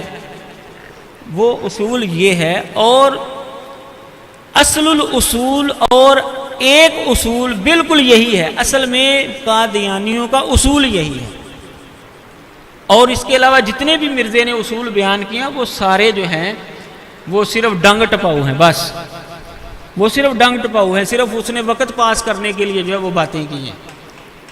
اصل الاصول ان کا یہی ہے جو میں اب آپ کے سامنے رکھنا چاہتا ہوں، وہ یہ ہے حدیثیں ضعیف ہوں صحیح ہوں، حدیث کو قبول کرنے کا اور رد کرنے کا جو معیار ہے نا وہ مرزا قادیانی ہے۔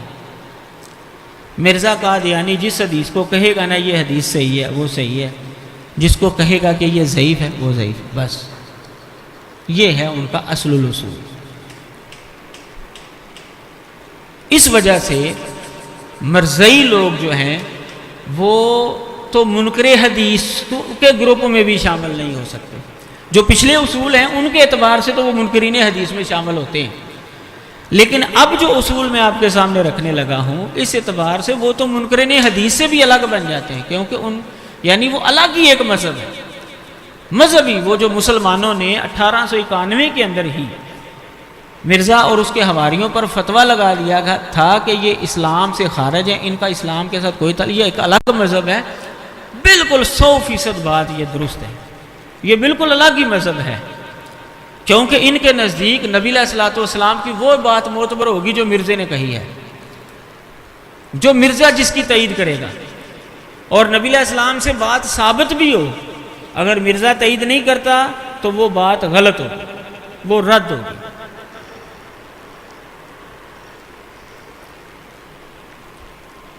مرزا قادیانی لکھتا ہے، بعض چالاک مولوی کہتے ہیں کہ اگر کوئی آسمان سے بھی اترے اور یہ کہے کہ فلاں فلاں حدیث جو تم مانتے ہو صحیح نہیں ہے تو ہم کبھی قبول نہ کریں گے اور اس کے منہ پر تماچا ماریں گے.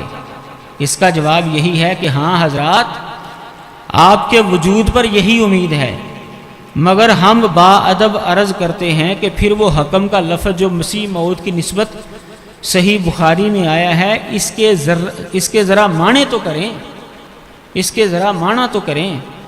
ہم تو اب تک یہی سمجھتے تھے کہ حکم اس کو کہتے ہیں کہ اختلاف رفع کرنے کے لیے اس کا حکم قبول کیا جائے اور اس کا فیصلہ گو وہ 1000 حدیث کو بھی موضوع قرار دے ناطق سمجھا جائے. اصل میں مرزے نے مسیح موعود ہونے کا دعویٰ کیا اور عیسیٰ بن مریم کے حوالے سے صحیح بخاری کے اندر آ رہا ہے حکماً عادلاً، کہ وہ حاکم بن کر آئیں گے. اب مسلمانوں کے نزدیک تو حاکم کا معنی یہ ہے کہ وہ دنیا کی حکومت لے کر آئیں گے، جبکہ مرزا قادیانی کے نزدیک اور مرزائیوں کے نزدیک حاکم کا یہ معنی ہے کہ وہ مسلمانوں کے اندر جو اختلاف ہے نا اس کو ختم کرنے کا وہ حاکم ہوگا، اس کو وہ ختم کرے گا. رفع دین کرنا ہے کہ نہیں کرنا، آمین کہنی ہے کہ نہیں کہنی، تراویح کتنی پڑھنی ہے، یہ مسئلہ کیسے، یہ آپس کا اختلاف ختم کرنے کے لیے وہ آئے گا. تو کہتا ہے کہ یہ جو حکم کہا گیا مسیح موعود کو، اس کا مطلب یہی ہے کہ وہ اختلاف کو دور کرے گا. وہ خواہ 1000 حدیثوں کو بھی موضوع قرار دے، اس کا فیصلہ ناطق سمجھا جائے گا، اس کا فیصلہ حتمی سمجھا جائے گا. تو اس کا دعویٰ خود کا مسیح موعود کو ہونے کا تھا. یہ بات ضمیمہ نزول مسیح روحانی خزائن کی جلد نمبر 19 صفحہ نمبر 139 پر ہے. تو کیا نتیجہ نکلا کہ مرزے کے نزدیک حدیثوں کو قبول کرنے کا اور رد کرنے کا معیار کیا ہے؟ مرزا قادیانی بذات خود جس حدیث کو وہ کہے گا یہ صحیح ہے، جس کو کہے گا ضعیف ہے، وہ ضعیف سمجھی جائے گی. حاشیہ ضمیمہ تحفہ گولڑویہ روحانی خزائن کی جلد نمبر 17 اور صفحہ نمبر 51 پر لکھتا ہے، اور جو شخص حکم ہو کر آیا ہے اس کا اختیار ہے کہ حدیثوں کے ذخیرے میں سے جس انبار کو چاہے خدا سے علم پا کر قبول کرے اور جس ڈھیر کو چاہے خدا سے علم پا کر رد کرے. چونکہ اس کا دعویٰ تھا ملہم کا، کہتا ہے اللہ تعالیٰ جو بتائے گا اسے، جس حدیث کے بارے میں کہے گا صحیح ہے تو وہ صحیح، جس کو ضعیف کہے گا وہ رد کر دی جائے گی. مرزا قادیانی کے خلاف پیش ہونے والی تمام احادیث تحریف شدہ ہیں، یہ میں نے عنوان قائم کیا ہے. اس زمانے کے مرزا قادیانی لکھتا ہے، اس زمانے کے بعض نادان کئی دفعہ شکست کھا کر پھر مجھ سے حدیثوں کی روح سے بحث کرنا چاہتے ہیں یا بحث کرانے کے خواہش مند ہوتے ہیں. آگے جا کر لکھتا ہے، پس حدیثوں کی بحث طریقے تصفیہ نہیں ہے.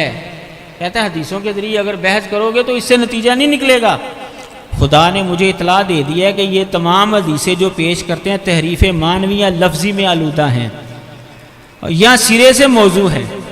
یہی ضمیمہ تحفہ گولڑویہ صفحہ نمبر 51 اور جلد نمبر 17 اسی پر جو ہے یہ بات لکھی ہوئی ہے. کہتے ہیں اللہ تعالیٰ نے مجھے بتا دیا ہے کہ میرے خلاف جتنی بھی تم حدیثیں پیش کرتے ہو نا ان کے اندر تحریف لفظی ہے یا تحریف معنوی ہے یا یہ موضوع اور من گڑت ہے، بس بات ختم ہو. اب جتنی مرضی آپ حدیثیں پیش کرتے رہیں گے مرضیوں کے رد میں، وہ اس کو نہیں مانے گی. کیونکہ ان کے نزدیک مرزا قادیانی نے ان سب کو موضوع قرار دے دیا ہے، ضعیف قرار دے دیا، مردود قرار دے دیا ہے۔ مولانا ثناء اللہ امرتسری رحمۃ اللہ علیہ کو مرزا کہتا ہے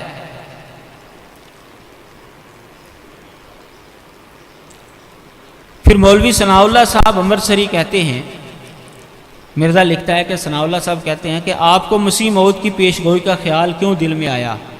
آخر وہ حدیثوں سے ہی لیا گیا، پھر حدیثوں کی اور علامات کیوں قبول نہیں کی جاتی؟ حدیثوں کے اندر مسیح موعود کی علامتیں بھی ہیں نا۔ تو شیخ الاسلام نے یہ کہا کہ آپ نے مسیح موعود ہونے کا دعویٰ کر لیا ہے، تو وہ بھی تو حدیثوں میں ہی آیا ہے مسیح موعود آئے گا، تو مسیح موعود حدیثوں میں آنے کی وجہ سے وہ علامتیں بھی آئی ہیں، تو آپ علامتیں نہیں لیتے، صرف مسیح موعود ہونے کا دعویٰ لے لیتے ہیں حدیثوں میں، کیوں ایسا کیوں کرتے ہیں؟ تو مولانا کی بات کا یہ رد کرتا ہے، کہتا ہے کہ پھر مولوی ثناء اللہ صاحب امرتسری کہتے ہیں کہ آپ کو مسیح موعود کی پیش گوئی کا خیال کیوں دل میں آیا؟ آخر وہ حدیثوں ہی سے لیا گیا، پھر حدیثوں کی اور علامات کیوں قبول نہیں کی جاتی؟ یہ سادہ لو یا تو افطرا سے ایسا کہتے ہیں یا محض حماقت سے، اور ہم اس کے جواب میں خدا تعالیٰ کی قسم کھا کر بیان کرتے ہیں کہ میرے اس دعوے کی حدیث بنیاد نہیں۔ کہتا ہے جو میں نے مسیح موعود ہونے کا دعویٰ کیا اس کی بنیاد حدیث نہیں ہے، بلکہ قرآن اور وہ وحی ہے جو میرے پر نازل ہوئی۔ تو فرقہ پھر کس نے بنایا؟ مرزا قادیانی نے پیچھے کہا تھا نا کہ حدیث فرقہ بناتی ہے، تو کہتا ہے کہ میں نے جو دعویٰ کیا ہے اس کی بنیاد حدیث نہیں ہے بلکہ قرآن ہے اس کی بنیاد، اور جو میرے اوپر وحی نازل ہوئی ہے وہ بنیاد ہے۔ تو پھر فرقہ کس نے بنایا؟ حدیث نے تو نہیں نہ بنایا۔ اچھا جی، کہتا ہے میرے اس دعوے کی بنیاد حدیث نہیں بلکہ قرآن اور وہ وحی ہے جو میرے پر نازل ہوئی۔ ہاں، تائیدی طور پر ہم وہ حدیثیں بھی پیش کرتے ہیں جو قرآن شریف کے مطابق ہے اور میری وحی کے معارض نہیں، اور دوسری حدیثوں کو ہم ردی کی طرح پھینک دیتے ہیں۔ ضمیمہ نزول مسیح روحانی خزائن کی جلد نمبر 19 صفحہ نمبر جو ہے 140 ہے۔ مرزا قادیانی کی اس عبارت سے یہ بات معلوم ہوئی کہ مرزا قادیانی نے جو مسیح موعود ہونے کا دعویٰ کیا ہے اس کی بنیاد حدیث نہیں بلکہ قرآن ہے، اور مرزے کے اوپر نازل ہونے والی مضمومہ وحی ہے، اور مرزے کے مقابلے میں جتنی بھی حدیثیں پیش ہو رہی ہیں مرزے نے اسے جان چھڑائی ہے کہ وہ ساری کی ساری ضعیف ہیں، ساری کی ساری مردود ہیں۔ اللہ نے مجھے بتا دیا کہ وہ ساری کی ساری ضعیف، وہ 1400 سال میں تو کسی کو نہیں پتہ چلا، بعد میں جا کر پتہ چلا کہ یہ ساری کی ساری ضعیف ہیں۔ اس کا مطلب یہ ہے کہ سارے مسلمان جو ہیں غیر شرعی عقیدہ اپنائے ہوئے جو ہے وہ دنیا سے رخصت ہوئے ہیں۔ تو یہ ہے مرزا قادیانی کا نظریہ حدیثوں کو رد اور قبول کرنے کے بارے میں۔ مرزے کی جو باتیں ہیں ملفوظات مرزا کے نام پر جو ہے 6 جلدوں میں کتاب جو ہے وہ شائع ہوئی ہے۔ مرزا جو باتیں کیا کرتا تھا، گھر میں باتیں کر لی، اپنے حواریوں سے جو باتیں کر لی وہ لکھ لیتے تھے لوگ۔ مرزائیوں کے نزدیک مرزے کی یہ باتیں حدیثوں سے زیادہ معتبر ہیں۔ قادیانی اخبار میں یہ بات لکھی ہے، ایک شخص نے نہایت گستاخی اور بے ادبی سے لکھا کہ جن احادیث کو ہم اپنے محدود و ناقص علم سے صحیح سمجھیں ان کے مقابلے میں مسیح موعود کی وحی، ہاں وہ یہ بریکٹ میں جو ہے وہ عبارت وہاں پر لکھی ہوئی ہے، چلو میں اس کو چھوڑ دیتا ہوں، ان کے مقابلے میں مسیح موعود کی وحی رد کر دینے کے قابل ہے۔ مسیح موعود کی جو وحی ہے، ہاں وہ وحی جس کے بارے میں آپ فرماتے ہیں یہ وحی دوسرے انبیاء کی وحی کی طرح شبہات سے پاک و منزہ۔ کہتا ہے مرزے نے خود کہا ہے کہ جس طرح دوسرے انبیاء پر وحی آتی تھی میرے اوپر بھی وحی آتی ہے، اور جس طرح جو ہے وہ پاک اور منزہ تھی وہی میری وحی بھی پاک اور منزہ ہے۔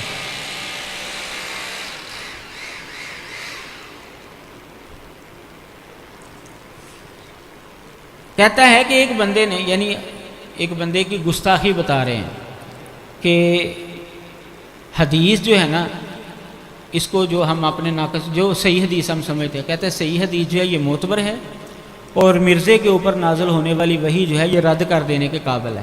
کہتا ہے یہ بندے نے ایک نہایت گستاخانہ بات کی ہے، اس نادان نے اتنا بھی نہیں سوچا، اس طرح تو اسے مسیح موعود یعنی مرزا کے دعاوی صادقہ سے بھی انکار کرنا پڑے گا، وہ احادیث جن سے آپ کا دعویٰ ثابت ہوتا ہے لا مہدی الا عیسی ابن مریم، اور علماء امتی کا انبیاء بنی اسرائیل، اور تن کا صف القمر الاول لیلۃ من رمضان، یہ سب محدثین کے نزدیک ضعیف ہیں، مگر خدا کے مامور نے جب اپنے دعوے کا صدق الہامات کے ذریعے پیش گوئیوں اور دیگر نشانات سے ثابت کر دیا تو پھر ہم نے آپ کو حکم و عدل مان لیا، اور جس حدیث کو آپ نے صحیح کہا وہ ہم نے صحیح سمجھی، اور جسے آپ نے متشابہ قرار دیا اسے ہم نے حکم کے تابع کر لیا، اور جس حدیث کے بارے میں فرمایا یہ چھوڑ دینے کے قابل ہے وہ چھوڑ دی، کیونکہ حدیث تو راویوں کے ذریعے ہم تک پہنچی، اور ہم کو معلوم نہیں حضرت صلی اللہ علیہ وسلم نے در حقیقت کیا فرمایا، مگر خدا کا زندہ رسول مرزا قادیانی جو ہم میں موجود تھا، اس نے خدا سے یقینی علم پا کر ہمیں امر حق پر اطلاع دی، اور جب وہ اتباع کامل نبوی سے نبی ہوا تو ہم نے مان لیا کہ آپ کے قول و فعل کے خلاف اگر کوئی حدیث بیان کی جائے گی تو ہم اسے قابل تعویل سمجھیں گے، اس لیے کہ جو باتیں ہم نے مسیح موعود سے سنی وہ اس راوی کی روایت سے زیادہ معتبر ہیں جسے حدیث نبی بتایا جاتا ہے۔ یہ اخبار الفضل قادیان سے شائع ہوئی، جلد نمبر 2، اخبار نمبر 133، صفحہ نمبر 6، مورخہ 29 اپریل 1915، بحوالہ قادیانی مذہب کا علمی محاسبہ، صفحہ نمبر 271، طبع 1995۔ تو اس اخبار سے قادیانیوں کے اس تبصرے سے یہ بات معلوم ہوئی کہ مرزا قادیانی کی بات چونکہ ڈائریکٹ ہمیں ملی ہے، اس لیے یہ بات زیادہ قابل معتبر ہے بنسبت حدیث کے، لہٰذا اگر کوئی حدیث مرزا قادیانی کے قول کے مقابلے میں آ رہی ہے، معارض آ رہی ہے، تو اس کا قول مان لیا جائے گا اور حدیث کو رد کر دیا جائے گا۔ حدیث کے مقابلے میں مرزا قادیانی کی بات زیادہ معتبر سمجھی جائے گی۔ قادیانیوں کا دوسرا خلیفہ میاں محمود کہتا ہے قرآن کریم اور الہامات مسیح موعود دونوں خدا تعالیٰ کے کلام ہیں، دونوں میں اختلاف ہو ہی نہیں سکتا، اس لیے مقدم رکھنے کا سوال ہی پیدا نہیں ہوتا، یعنی قرآن اور مرزے کے الہام میں سے مقدم کون ہے؟ کہتا ہے ان دونوں کے اندر مقابلہ کرنے کا سوال ہی پیدا نہیں ہوتا، دونوں کلام الہی ہیں اور دونوں یقینی ہیں، دونوں کے اندر اختلاف نہیں ہے، لہٰذا یہ مقدم کرنے کا سوال ہی پیدا نہیں ہوتا۔ آگے پھر حدیثوں کا تبصرہ کہتا ہے حدیث تو 20 راویوں کے پھیر سے ہمیں ملی ہے اور الہام براہ راست، اس لیے مرزا صاحب کا الہام مقدم ہے، نہ اس لیے کہ وہ رسول اللہ کے قول سے معتبر ہے بلکہ اس لیے کہ وہ اس کے راویوں سے معتبر ہے۔ مسیح موعود سے جو باتیں ہم نے سنی ہیں وہ حدیث کی روایت سے معتبر ہیں، کیونکہ حدیث ہم نے حضرت صلی اللہ علیہ وسلم کے منہ سے نہیں سنی، سچی حدیث اور مسیح موعود کا قول مخالف نہیں ہو سکتے۔ کہتا ہے حدیث کے مقابلے میں مرزا قادیانی کی بات زیادہ معتبر ہے، اور سچی حدیث اور مرزے کا قول آپس میں تضاد نہیں رکھ سکتے۔ اس کا مطلب یہ ہے کہ جو حدیث مرزے کے قول کے مخالف ہوگی وہ حدیث سچی نہیں ہوگی۔ اخبار الفضل قادیان جلد نمبر 2، شمارہ نمبر 133 اور صفحہ نمبر 6، مورخہ 29 اپریل 1915، بحوالہ قادیانی مذہب کا علمی محاسبہ، صفحہ نمبر 272 اور طبع 1995۔ کتب احادیث مداری کی پٹاری ہیں، یہ عنوان قائم کیا گیا ہے مرزیوں کی عبارت کے اوپر۔ مرزا قادیانی کا یہی بیٹا خلیفہ میاں محمود جمعہ پڑھا رہا ہے، اور جمعے کے اندر کیا خطبہ دیتا ہے؟ چنانچہ حضرت مسیح موعود بڑی وضاحت سے فرماتے ہیں مولوی لوگ حدیثیں لیے پھرتے ہیں، مگر حدیثوں کا یہ کام نہیں کہ میرے متعلق فیصلہ کریں۔ اب دیکھیں حدیثوں کو کس طرح جو ہے وہ مولوی لوگ حدیثیں لیے پھرتے ہیں، حدیثیں میرے متعلق فیصلہ نہیں کر سکتی، بلکہ میرا کام ہے کہ میں بتاؤں فلاں حدیث درست ہے اور فلاں غلط ہے۔ کہتا ہے میں بتاؤں گا کون سی حدیث صحیح اور کون سی ضعیف ہے۔ پھر یہ بھی یاد رکھنا چاہیے کہ جب کوئی نبی آ جائے تو پہلے نبی کا علم بھی اسی کے ذریعے ملتا ہے، یوں اپنے طور پر نہیں مل سکتا، اور ہر بعد میں آنے والا نبی پہلے نبی کے لیے بمنزلہ سوراخ کے ہوتا ہے۔ پہلے نبی کے آگے دیوار کھینچ دی جاتی اور کچھ نظر نہیں آتا سوائے آنے والے نبی کے ذریعے دیکھنے کے۔ یہی وجہ ہے کہ اب کوئی قرآن نہیں سوائے اس قرآن کے جو حضرت مسیح موعود نے پیش کیا، اور کوئی حدیث نہیں سوائے اس حدیث کے جو حضرت مسیح موعود کی روشنی میں نظر آئے، اور کوئی نبی نہیں سوائے اس کے جو حضرت مسیح موعود کی روشنی میں دکھائی دے۔ اسی طرح رسول کریم صلی اللہ علیہ وسلم کا وجود اسی ذریعے سے نظر آئے گا کہ حضرت مسیح موعود کی روشنی میں دیکھا جائے۔ اگر کوئی چاہے کہ آپ سے علیحدہ ہو کر کچھ دیکھ سکے تو کچھ نظر نہ آئے گا۔ اگر کوئی چاہے ایسی صورت میں اگر کوئی قرآن کو بھی دیکھے گا تو وہ اس کے لیے یہدی من یشاء والا قرآن نہ ہوگا بلکہ یضل من یشاء والا قرآن ہوگا۔ اسی طرح اگر حدیثوں کو اپنے طور پر پڑھیں گے تو وہ مداری کے پٹارے سے زیادہ وقت نہ رکھیں گی۔ حضرت مسیح موعود فرمایا کرتے تھے، مرزا قادیانی فرمایا کرتے تھے، حدیثوں کی کتابوں کی مثال تو مداری کے پٹارے کی ہے، جس طرح مداری جو چاہتا ہے اس میں سے نکال لیتا ہے، اسی طرح ان سے جو چاہو نکال لو۔ یہ خلیفہ قادیان کا یہ خطبہ جمعہ جو ہے یہ شائع ہوا اخبار الفضل قادیان جلد نمبر 12 نمبر 4 مورخہ 15 جولائی 1924 بحوالہ قادیانی مذہب کا علمی محاسبہ صفحہ نمبر 279 طبع 1995۔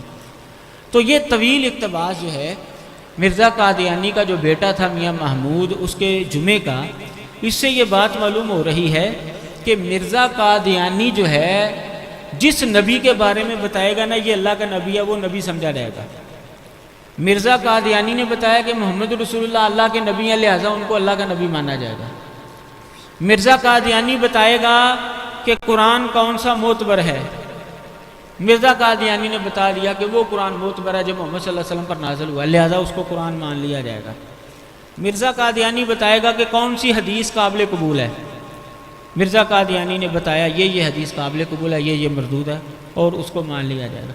مرزا قادیانی کو چھوڑ کر اگر کوئی نبی علیہ الصلوۃ والسلام کو مانے گا، قرآن کو مانے گا، حدیث کو مانے گا تو وہ بندہ گمراہ ہوگا، وہ بندہ ہدایت پر نہیں ہوگا۔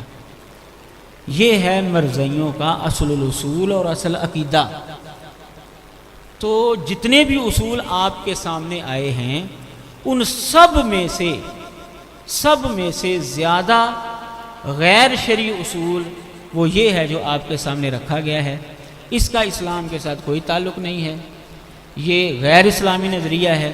پہلے جو اصول پیش کیے تھے وہ دیگر منکرین حدیث کے ساتھ ملتے جلتے تھے، لیکن یہ اصول ایسا ہے کہ جو قادیانیوں کو دائرہ اسلام سے خارج قرار دیتا ہے کہ مرزا قادیانی نے جس نبی کے بارے میں بتایا ہے کہ وہ نبی ہے وہ نبی سمجھا جائے گا، جس کے بارے میں بتایا کہ وہ قرآن ہے وہ قرآن سمجھا جائے گا، جس کے بارے میں بتایا یہ حدیث ہے وہ حدیث سمجھی جائے گی۔ یعنی ان کے نزدیک مرزا قادیانی ہی حرف آخر ہے، اسی کے مطابق اصول حدیث بھی مرتب ہوں گے، اسی کے مطابق حدیث قرآن بھی، اور اسی کے مطابق پیغمبر بھی۔ تو مرزائی جو کہتے ہیں کہ من صلی صلاتنا واستقبل قبلتنا واکل ذبیحتنا فذلک المسلم الذی لہ ذمۃ اللہ وذمۃ رسول، اس کا رد موجود ہے۔ تو یہ میرا اگلی دفعہ جو ہے یہ موضوع ہوگا کہ اس حدیث سے وہ کس طرح استدلال کرتے ہیں۔ تو اختصار کے طور پر اس کا رد جو ہے اس حوالے کے اندر موجود ہے، کیونکہ حدیث کے اندر آ رہا ہے کہ جو ہمارا قبلہ، ہمارا ذبیحہ، ہماری نماز نبی علیہ السلام نے اپنی طرف نسبت کی ہے، جبکہ مرزائی یہ کام کرتے ہیں مرزے کی وجہ سے۔ مرزے نے کہا ہے نماز ایسے پڑھنی ہے، مرزے نے کہا ہے بیت اللہ کو قبلہ بنانا، مرزے نے کہا محمد صلی اللہ علیہ وسلم اللہ کے رسول ہیں، مرزے نے کہا قرآن اللہ کے کلام ہے، تو ٹھیک ہے۔ تو مرزائی اس حدیث کے تحت نہیں آتے بلکہ وہ اس سے ہٹ جاتے ہیں کیونکہ ان کی نسبت مرزے کی طرف ہے، جبکہ باقی جو فرقے ہیں وہ سارے کے سارے اپنی نسبت محمد صلی اللہ علیہ وسلم کی طرف کرتے ہیں۔ وہ کہتے ہیں کہ نبی علیہ السلام نے بیت اللہ کو قبلہ قرار دیا ہے، نبی علیہ السلام نے نماز اس طرح پڑھ کر دکھائی ہے اس لیے ہم پڑھ رہے ہیں، تو ان کی نسبت نبی علیہ السلام کی طرف ہے، جبکہ مرزائیوں کی نسبت مرزے کی طرف ہے، اس لیے ان کا اسلام کے ساتھ کوئی تعلق نہیں ہے۔ وآخر دعوانا ان الحمد للہ رب العالمین۔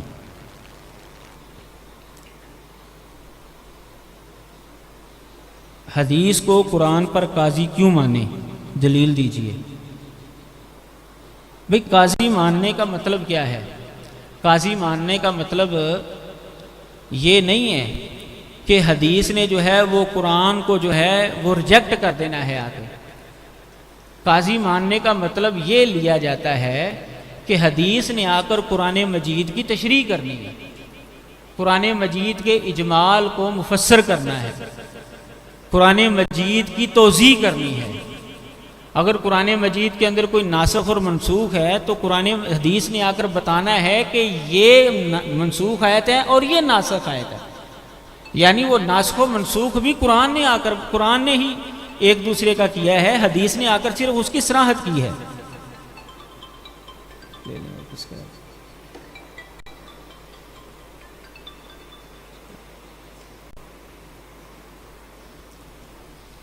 قاضی ماننے کا یہ مطلب کہ قرآن مجید کو رد کر دینا ہے حدیث نے آ کر، یہ مطلب نہیں. مرزا قادیانی یہ سمجھا ہے قاضی کا.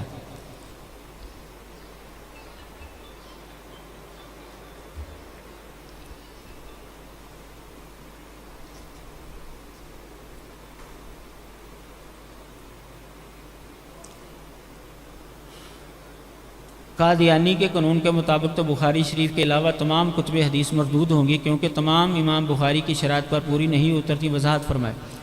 جیسا کہ میں نے بتایا کہ ان کے نزدیک اصل الاصول جو ہے وہ یہی ہے کہ مرزے نے جس حدیث کو کہا صحیح ہے وہ صحیح ہے، جس کو کہا وہ ضعیف ہے وہ ضعیف ہے. مرزا قادیانی جو ہے وہ ساری زندگی ڈاما ڈول رہا ہے، اس کی ساری باتیں جو ہیں وہ ایک دوسرے کے مخالف ہی نظر آتی ہیں. تو جیسا کہ ابھی دوست نے جو ہے وہ اس کا تضاد پکڑ لیا، کیونکہ اس نے یہ اصول بیان کیا کہ جو حدیث بخاری کی شرط پر نہیں ہے وہ ضعیف ہے. تو ظاہر ہے بخاری کے علاوہ باقی جو حدیث کی کتابیں ہیں ان کے اندر تو امام بخاری کی شرائط کو ملحوظ نہیں رکھا گیا، تو اس کا مطلب یہ ہے کہ ساری حدیثیں جو ہیں وہ ضعیف ہو گئی. تو مرزا قادیانی کے نزدیک وہ ساری حدیثیں جو ہیں وہ ضعیف ٹھہرتی ہیں. یہ بات بالکل درست آپ سمجھے ہیں. لیکن مرزائی لوگ جو ہیں وہ مرزا قادیانی کی اس طرح کی بات کو وہ رد کر جی حضرت صاحب کو یہاں پر غلطی لگی ہے. اصل بات وہی ہے کہ وہ چونکہ مسیح موعود تھے اور وہ حکم تھے، فیصل تھے، حکمران تھے، اور انہوں نے فیصلہ کر دیا یہ ضعیف ہے اور یہ صحیح ہے. اصل وہ اصول اس کو مانیں گے. یہ بات بالکل آپ صحیح سمجھے ہیں. مرزا قادیانی کی اس بات کے اندر تضاد پایا جاتا ہے.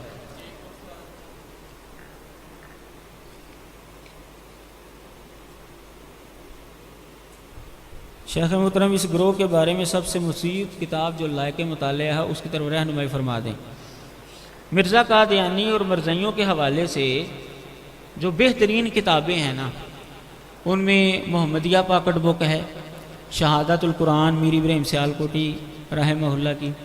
اس طرح شیخ الاسلام ثناء اللہ امرسری رحمہ اللہ کے چھوٹے چھوٹے رسالے ہیں، وہ احتساب قادیانیت کی جلد نمبر 8 اور 9 کے اندر انہوں نے اکٹھے شائع کر دیے ہیں. یہ احتساب قادیانیت اگر آپ کو مکمل سیٹ کسی جگہ سے مل جائے، اب تو بہت مشکل ہے کیونکہ اب چھپتا نہیں ہے، 60 جلدوں میں ہے. اس کے اندر انہوں نے اس زمانے سے لے کر آج تک کے بہت سے علماء کی تحریریں جو ہیں وہ جمع کر دی ہیں. تو بہت سا مواد آپ کو اس سے مل جائے گا. وہ جو مل جائے آپ کو محاسبہ قادیانیت کے نام پر، اس طرح قادیانی مذہب کا علمی محاسبہ، اسی طرح جو ہے سفیر مان مبارک پوری صاحب کی قادیانیت اپنے آئینے میں، یہ کتابیں آپ کو اگر مل جائیں تو یہ بہترین کتابیں اس موضوع پر سمجھی جاتی ہیں.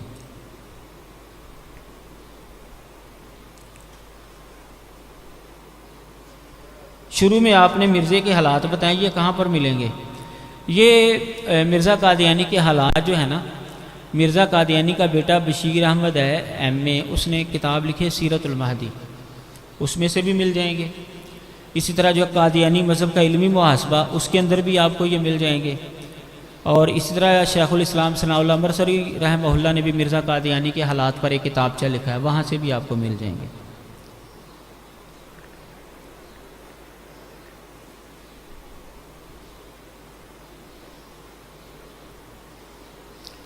اگر مرزائی مرزے کی وجہ سے حدیث رد کریں اور منکرین حدیث اپنی عقل کی بدولت رد کریں تو پھر ان دونوں میں فرق کیا ہوا؟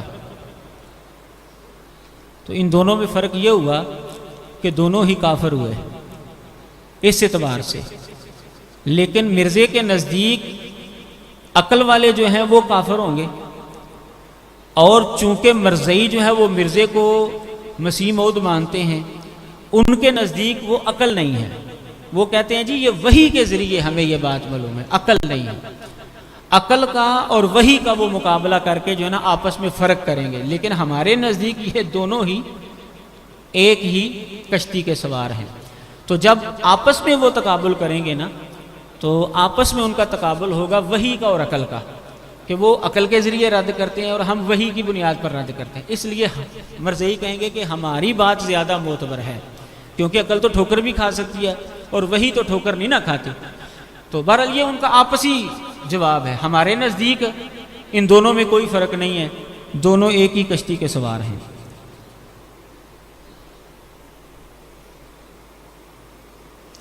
مرزے کا مبالغہ عبداللہ غزنوی سے تھا یا ثناء اللہ امرتسری سے تھا؟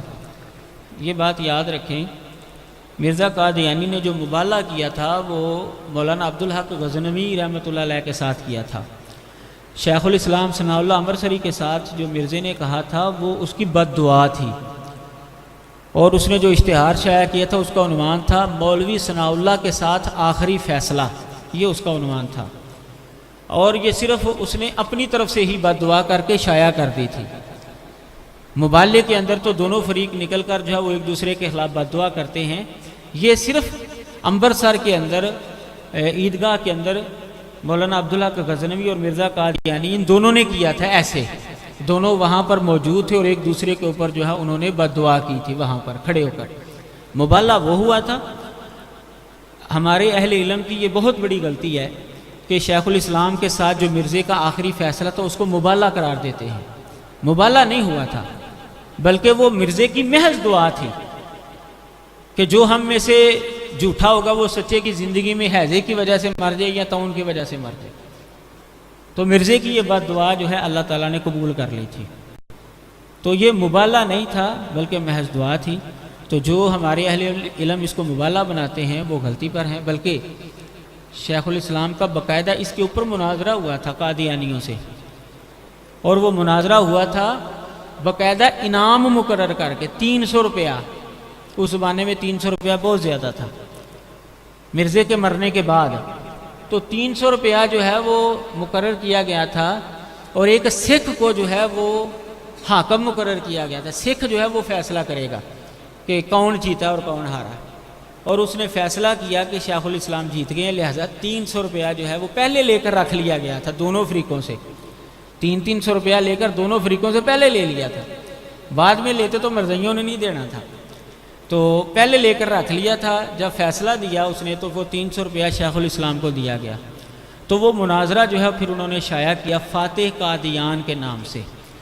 تو اس کے اندر جو ہے یہ سارے اعتراض اور جواب، وہ اس کو قادیانی اس کو مبالغہ بناتے ہیں، کیونکہ جب مبالغہ بنا لیں تو مبالغے کی تعریف اس پر صادق نہیں آتی کہ مبالغے کے اندر تو دونوں فریق راضی ہوتے ہیں اور دونوں فریق جو ہے وہ میدان کے اندر نکلتے ہیں۔ تو ثناء اللہ صاحب نے کہہ دیا تھا کہ میں نہیں مانتا اس بات کو، اور وہ میدان کے اندر نہیں آئے تھے، لہٰذا مبالغہ ہوا ہی نہیں۔ جب مبالغہ نہیں ہوا تو لہٰذا کوئی پہلے مرے کوئی بعد میں مرے کوئی فرق نہیں پڑتا اس سے، وہ مبالغہ کہہ کر اس سے پیچھا چھڑاتے ہیں۔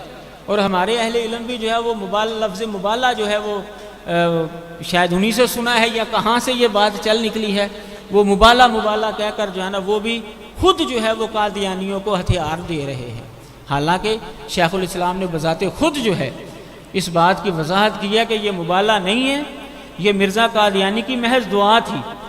آخری فیصلہ یہ بھی ایک ان کا رسالہ ہے، اس طرح فاتح قادیان یہ بھی ان کا رسالہ ہے۔ دونوں رسالے جو ہیں آپ پڑھیں تو آپ کو یہ فیصلہ کرنے میں آسانی ہوگی کہ مبالغہ نہیں تھا یہ، بلکہ مرزے کی طرف سے محض بد دعا تھی جو اللہ تعالیٰ نے قبول کر لی۔ اور مبالغہ جو ہے اس کا زندگی کے اندر صرف ایک ہوا ہے، مولانا عبدالحق غزنوی رحمۃ اللہ علیہ کے ساتھ۔